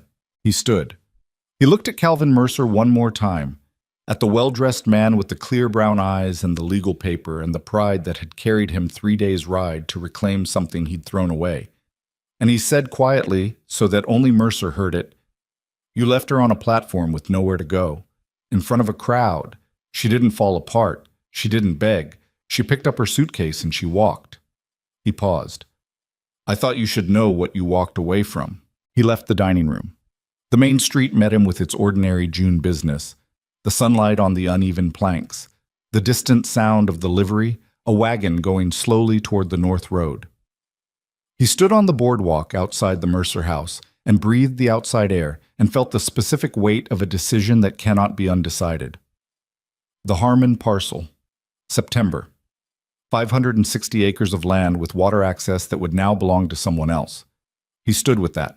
Across the street, he noticed that 3 people who had been on the boardwalk when he entered the hotel were still there, in the approximate positions of people who had not moved because they were waiting to see how something came out.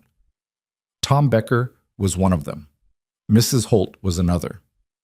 The third was a young man he recognized as one of Foss's counter clerks, who would make sure the story was in 12 kitchens by evening. Tom Becker met his eyes and nodded once, the nod of a man who has seen something he respects and is recording it. Gideon nodded back and walked toward the north road.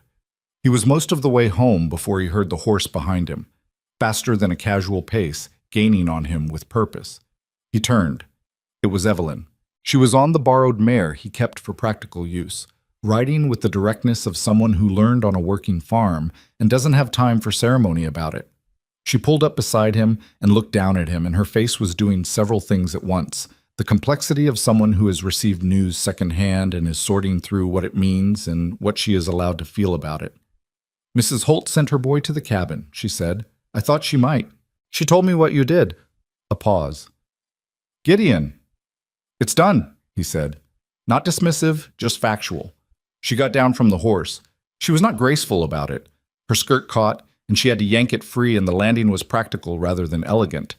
And then she was standing in front of him on the north road in the June afternoon, with the pine forest on both sides and the sky enormous above them. "The ranch deposit," she said. "Yes." 3 years. "Yes." "I didn't ask you to do that," she said. There was something rough in the words, not anger, but the texture of someone who has been a burden before and has spent years learning not to be one. "No," he said, "you didn't." "Then why?" "Because he needed a reason to go," Gideon said. "And the only reason that actually works with a man like that is a reason that costs him something. Taking the legal argument away removes the thing he was using to stay." He paused. "And because it was the right thing to do and I could do it, so I did." She looked at him. Her eyes were dry but working at it. "You gave up your land," she said. "I'll get other land," he said. He said it with the specific tone of someone who is not certain of this and knows it and is saying it anyway because the alternative framing is not useful. She was quiet for a moment. The pine trees moved above them in the light wind. "I'll pay you back," she said. "It'll take time, but I'll pay back every dollar." "You don't have to do that." "Yes, I do." The words came out with a firmness that left no room for argument.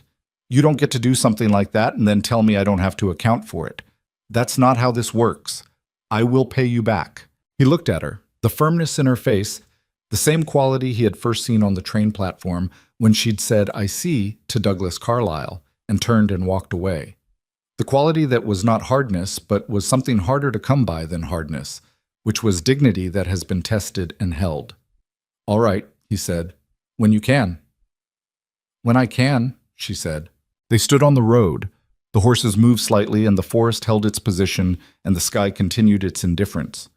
There was something between them that had been building for weeks in the way of the garden, incrementally, from apparently unpromising ground, at its own pace and not available for hurrying. "I need to tell you something," Gideon said. She waited. He looked at the road ahead and then at her and decided, as he always decided with the things that mattered, to say it directly rather than dress it up. "I don't want you to leave," he said. "I've been thinking about how to say that for a while in a way that isn't unfair to you, given your situation, given that you came here for something else and it didn't turn out. But I think not saying it is also unfair in its own way. So," he stopped.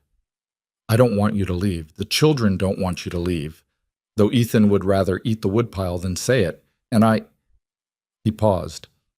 "I've been coming home earlier. I don't think I was aware of it for a while. Then I was aware of it and pretended I wasn't." He looked at her steadily. "I'm aware of it." She was very still. "I know I'm not the situation you planned," he said. "I know there are parts of this that are complicated and parts of me that are," he chose the word carefully, "not easy. I know I close up in places and I leave things unsaid past the point where they should have been said. My wife used to tell me that I could have a whole conversation in my head and then be genuinely confused why the other person didn't know how it ended." Something moved in Evelyn's face. "She sounds like she knew you well," she said. Quiet. Not a threat to the moment. A fact offered honestly. "She did," he said, "and He stopped again. The stopping was not uncertainty. It was the same precision he used on the joints of wood, the care for the thing fitting together correctly. "I am not trying to replace that.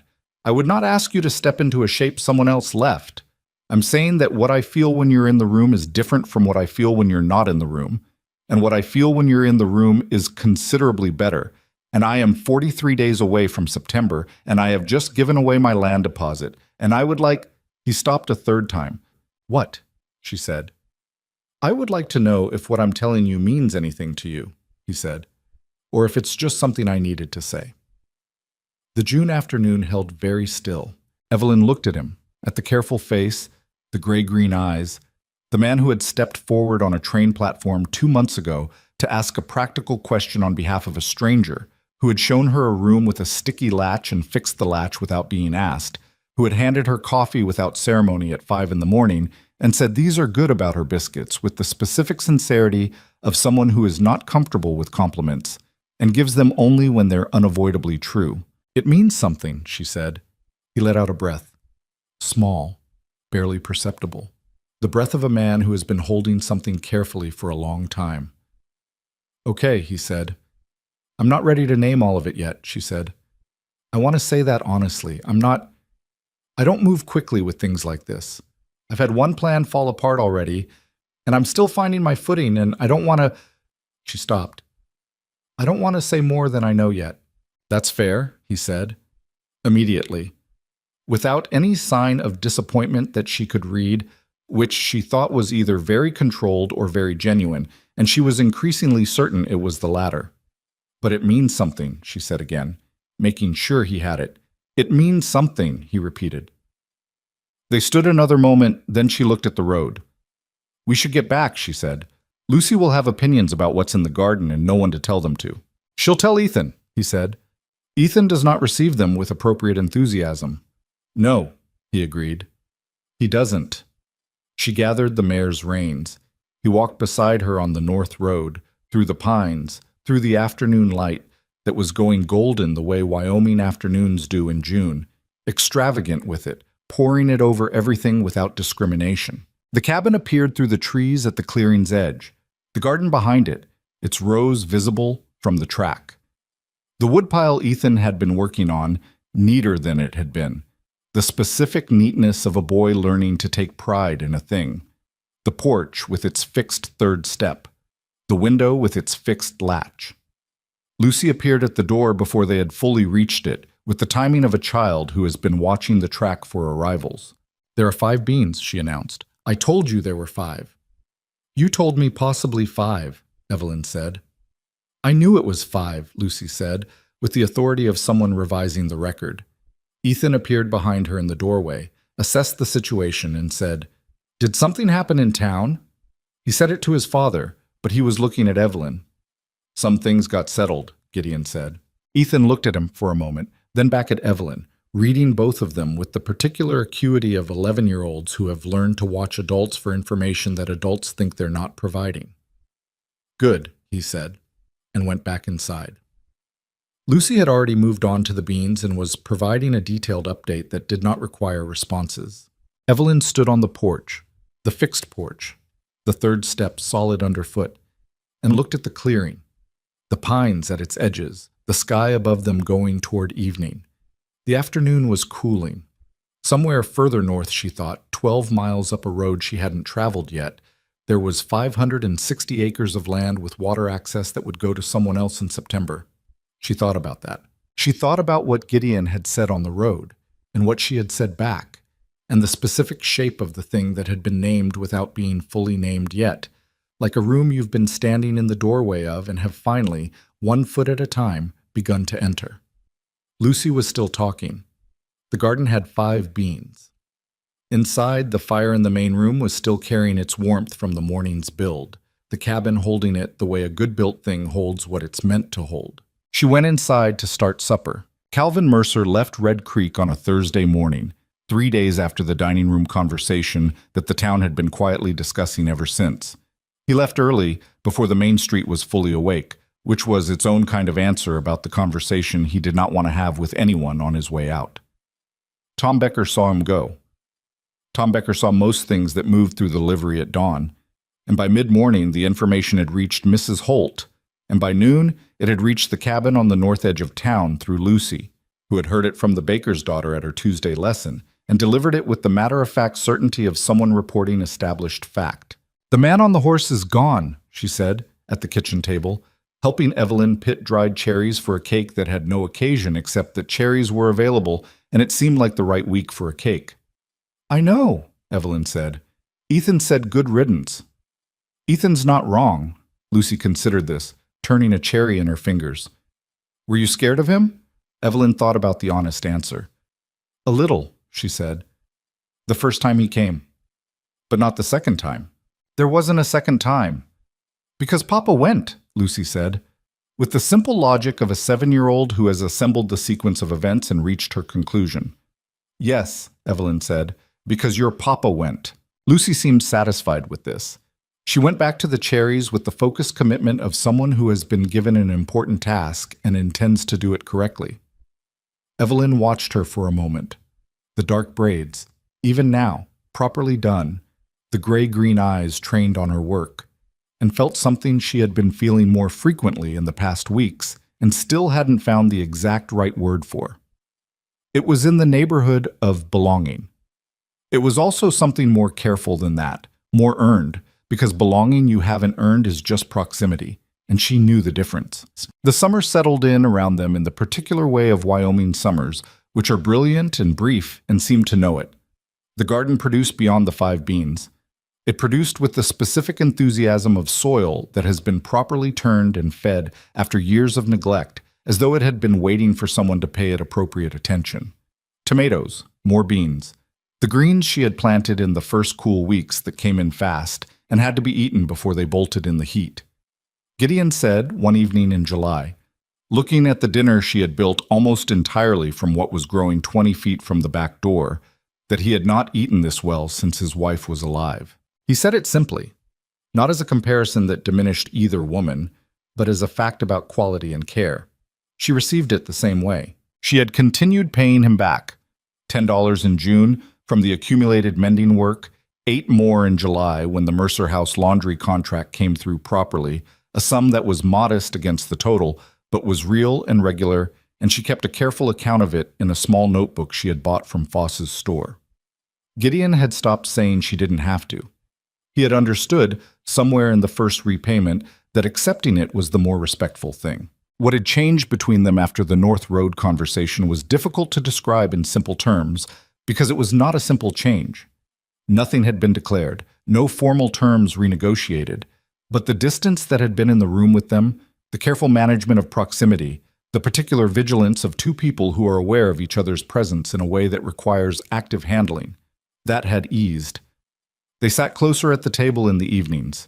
He told her things about his day without waiting for her to ask.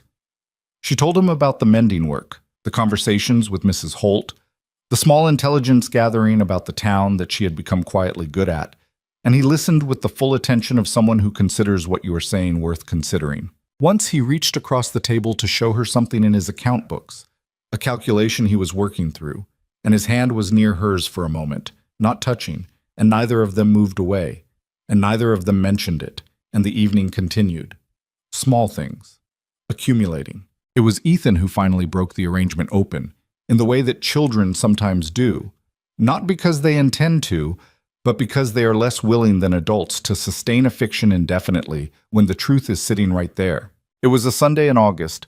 Evelyn had been in the cabin for just over 3 months. The summer was beginning to show its first hints of retreat, the evenings coming darker a little sooner, the mornings carrying a new quality of cool that was not yet autumn but was thinking about it. Gideon had gone to look at a job across town, a fence repair that a neighboring property owner had been after him to assess. Lucy was napping, which she still did on Sundays and would deny if asked. Ethan was at the kitchen table with a piece of paper and a problem that was not school-related. She could tell by the way he was approaching it, with more frustration and more investment than schoolwork produced in him. She sat down across from him with her mending and worked in silence for a while, which was the correct approach. Ethan opened like a door that swings inward. If you pushed, it closed. If you waited, it eventually moved on its own. After 10 minutes, he said, "If someone wanted to give something to somebody, how do they know what to give?" She looked up. He was staring at his paper. "Depends on the person," she said. "What do they like? What do they need? What would they not get for themselves?" He chewed on this. "What if you don't know them that well yet?" "Yet," she said. He glanced up, caught. He looked back at his paper. "There's a girl at the lessons," he said, in the tone of someone providing information they are not emotionally attached to. "Clara Becker, Tom Becker's granddaughter." "I know Clara," Evelyn said. "She seems sharp. She's very smart," he said, with the careful delivery of someone who has practiced that sentence for casualness and not quite achieved it. "She doesn't know she probably doesn't notice." Evelyn returned to her mending. She notices, she said. He looked up sharply. How do you know? Because I've seen how she watches you when you're doing your figures, she said. She checks her answers against yours. She doesn't do that with anyone else. Ethan was very still. For the gift, Evelyn said, not looking up from her work. Something she can use, something that shows you paid attention to what she cares about. Not something expensive, something considered. Those land differently. He was quiet for a long time, then. She draws maps. She draws them in the margins of her lesson papers. Not real maps, just invented places. Then find her a proper blank journal, Evelyn said. One with good paper for the maps. He looked at his own paper. That's good, he said, in the tone of someone surprised by the quality of the advice. I had some practice being 11, she said. He almost smiled. She saw the corner of it and looked back at her mending before he could notice her noticing.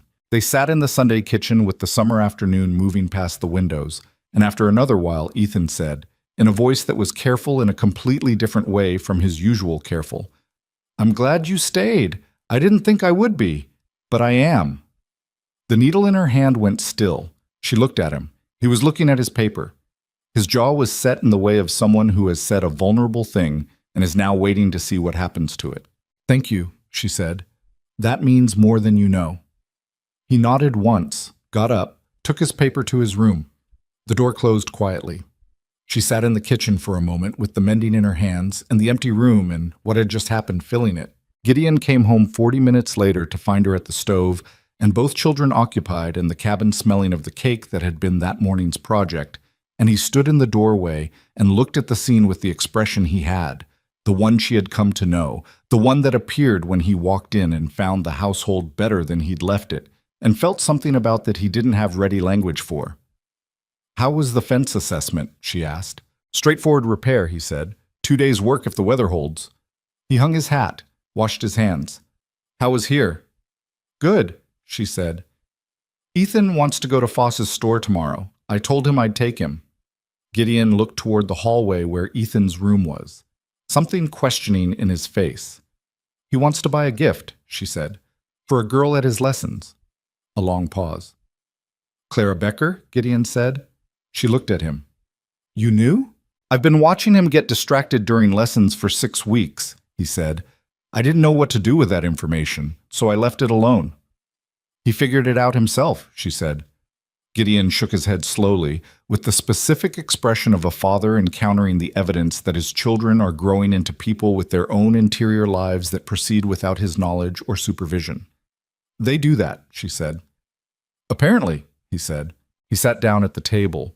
She brought him coffee, the way she had been bringing him coffee since the first morning, which felt now like something they had always done, which was strange to think about because 4 months ago they had never met. He wrapped both hands around the mug. I went by the land office today, he said, after the fence job. She waited. The Harmon parcel hasn't had a deposit filed yet, he said. The owner decided to extend the window.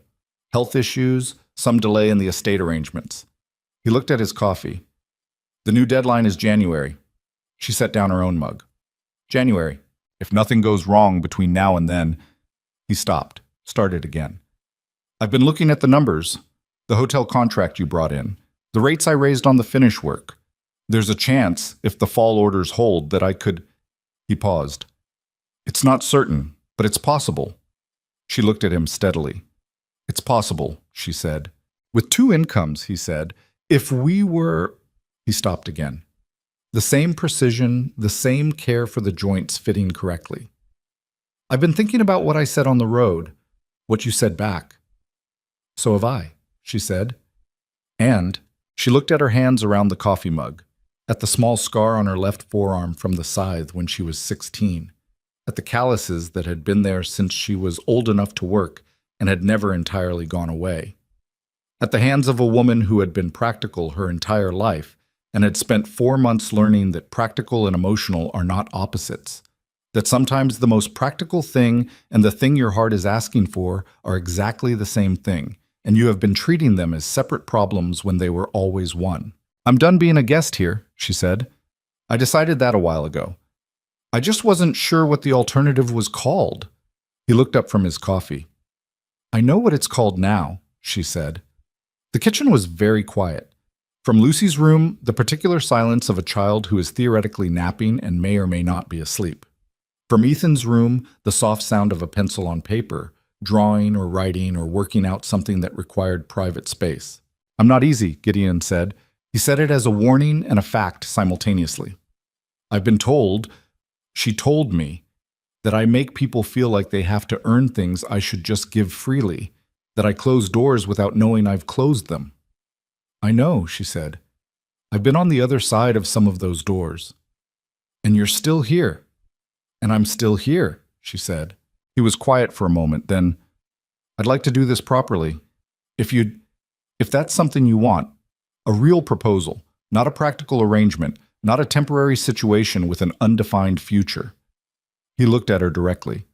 I want to marry you, because I want to, not because the town thinks I should, not because it solves a problem, because you fixed the porch step before I asked, and you found the green book, and you told my son what to give the girl he likes, and you stayed when you had somewhere else to go. He paused. And because the room feels different when you're in it. I said that before. I'm saying it again because it's still true. She looked at him. The honest face. The careful man who had walked into a bank and withdrawn 3 years of savings because it was the right thing to do, and he could do it. Who had said, I'm getting there in a garden at the end of May, and had, in fact, gotten there. Yes, she said. He let out a breath. She had heard that breath once before, on the North Road, and she knew it now for what it was. The sound of a man releasing something he has been holding for a long time. Okay, he said. Okay, she said. From Lucy's room came a sound that was very specifically the sound of a child who was absolutely not asleep and had heard something and was struggling enormously with the requirement to remain quiet about it. The struggle lasted approximately 4 seconds. Are you getting married? Lucy appeared in the hallway at a volume that addressed the entire cabin and possibly the nearest 3 pine trees. Lucy, Gideon said. Because if you are, I want a new dress. We can discuss the dress, Evelyn said. I want it to have buttons. It can have buttons. Lucy processed this. Then she turned and went back down the hallway. A moment later, Ethan's door opened. She's being loud, he said, appearing in the kitchen doorway. Yes, Gideon said. Ethan looked at his father, then at Evelyn, then back at his father. The calculation in his face that was his most consistent feature, but warmer now, the eyes less guarded, the assessment less adversarial than it had been in April when he had stood in this same doorway and said, why is she here with the flat hostility of a boy who had already lost enough and was not willing to lose more? Good, he said. For the second time in an afternoon, with the same economy of a person who says what they mean and nothing extra. He went back to his room, the door closed. Gideon looked at Evelyn across the kitchen table. They've known longer than we have, she said. Probably, he said.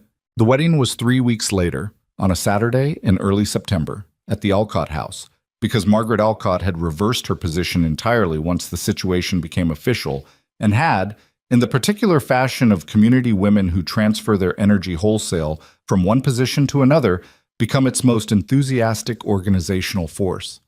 Evelyn allowed this because Margaret meant well, and because fighting it would have cost more than the result was worth, and because she had come to understand that Red Creek's investments in its own community stories, even the ones that had been tiresome when aimed at her, came from the same root as its capacity for loyalty and care, and you could not cleanly separate them. Mrs. Holt stood through the ceremony with the composed expression of a woman whose private predictions have been confirmed and who is too dignified to say so. Tom Becker sat in the back row and nodded occasionally at nothing in particular, the nod of a man at peace with how things turned out. Lucy wore a dress with buttons. She counted them twice during the ceremony and reported to Ethan afterward that there were 11, which she considered excellent. Ethan stood beside his father at the front of the room and was present in the full sense of the word. Not performed presence, not the careful presence of someone maintaining their position, but the real kind, the kind that shows up when a person has genuinely decided something. When Evelyn stood beside Gideon and they said the words that made the thing official, she was aware of how little this moment resembled the one she had planned in Ohio, the one she had built a 2,000-mile journey around. The man was different. The circumstances were entirely different. She was different in the ways that 3 years of difficulty and 4 months of finding her footing in a place that wasn't supposed to be her place had made her different. She thought briefly of the train platform, the suitcase, the $43, the poor, pathetic things she had heard and had chosen not to become. Then Gideon was looking at her the way he looked at her, direct, steady, without performance. And the platform was a long time ago. The September deadline for the Harmon parcel passed 11 days after the wedding, with Gideon's deposit filed 2 days prior. The numbers having held from the summer's work and 2 incomes and the specific arithmetic of a household that had learned to be efficient without being joyless. The full purchase was 2 years out yet, but the land was theirs in the essential sense, claimed, committed to, waiting. 12 miles north, 560 acres sat with its water access and its grazing land, and its mornings that she had not seen yet, but was beginning to imagine. She had a habit now of asking Gideon to describe it, the specific topography, where the creek ran, which direction the sunrise hit it first. He described it with the careful precision he brought to things he loved, and she listened and built the image from his words, and it became something shared before either of them had stood on it together. That was how things worked, she had learned. You built them together before they were real, and then you went and made them real, and the building was never wasted even when the reality came out different than the image. The cabin was warm through September. The garden went to its autumn state. The last tomatoes, the beans finished, the soil ready to be put to bed for winter. She turned it the way she had turned it in the spring, alone then and not alone now, Ethan working beside her without being asked while Lucy provided supervisory commentary from the porch steps. One evening in October, with the fire built up against the first real cold of the season, and the children in bed, and the account books on the table between them showing numbers that were tight but manageable, Gideon said, "I keep thinking about what I said to Mercer. In the hotel." She looked up from her mending. "That you knew what you were worth," he said. "That's what I meant to tell him. That's what I should have said instead of what I did say." She was quiet for a moment. "What did you say?" she asked. She had been told the version Tom Becker had reconstructed from the witness in the counter, which was detailed but possibly not complete. "That he should know what he walked away from," Gideon said. "Which is true, but it's not—" He paused. It made it about him.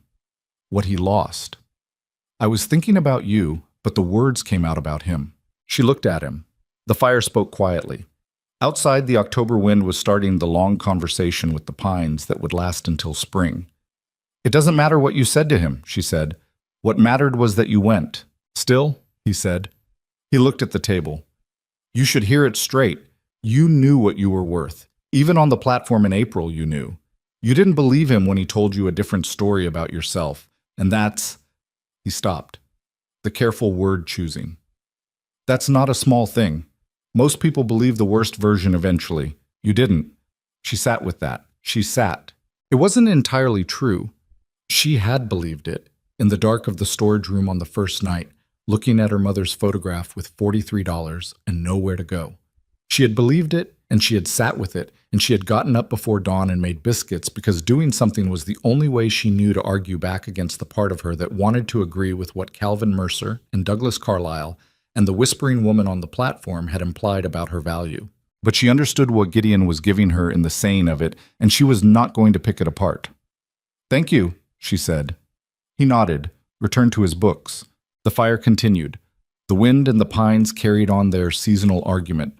Somewhere in the cabin, in the room that had been a storage room and still had a window with a latch that required a specific combination, lift, twist, but that no one needed to demonstrate anymore because everyone who mattered knew how it worked. Somewhere in that room, there was still a worn suitcase at the back of the closet. She had thought, at some point over the summer, about unpacking it completely, about putting the contents into drawers and onto shelves and releasing the suitcase to whatever secondary use an empty suitcase could be put to. She had decided to leave it, not because she was planning to leave. She was not planning to leave.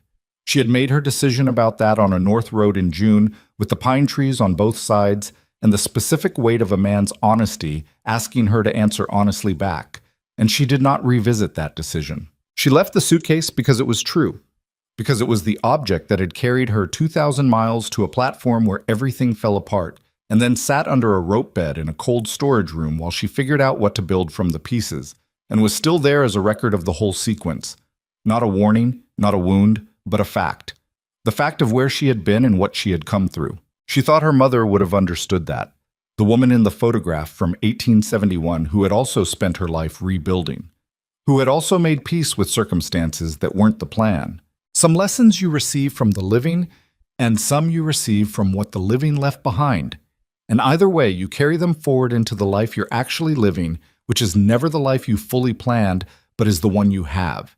And what you do with it is the only question that ever really matters. Red Creek was not what she had imagined when she read the advertisement in the back of a regional gazette in Denton Falls, Ohio, with her cousin Margaret's handwriting in the margin. Evelyn, what about this? It was something she couldn't have imagined, which was not the same as something less. The fire burned. Gideon closed his account books with the sound of a man satisfied by the numbers, or at least at peace with them, and looked across the table at her. She looked back. Outside, the frontier night stretched itself over the territory the way it always had. Enormous, cold, indifferent to specific human arrangements and the specific human feelings that accompanied them. And inside the cabin at the north edge of Red Creek, the warmth held. It had been built carefully, from imperfect materials, by people who were themselves imperfect and had stopped pretending otherwise. That was enough. In the end, it was more than enough.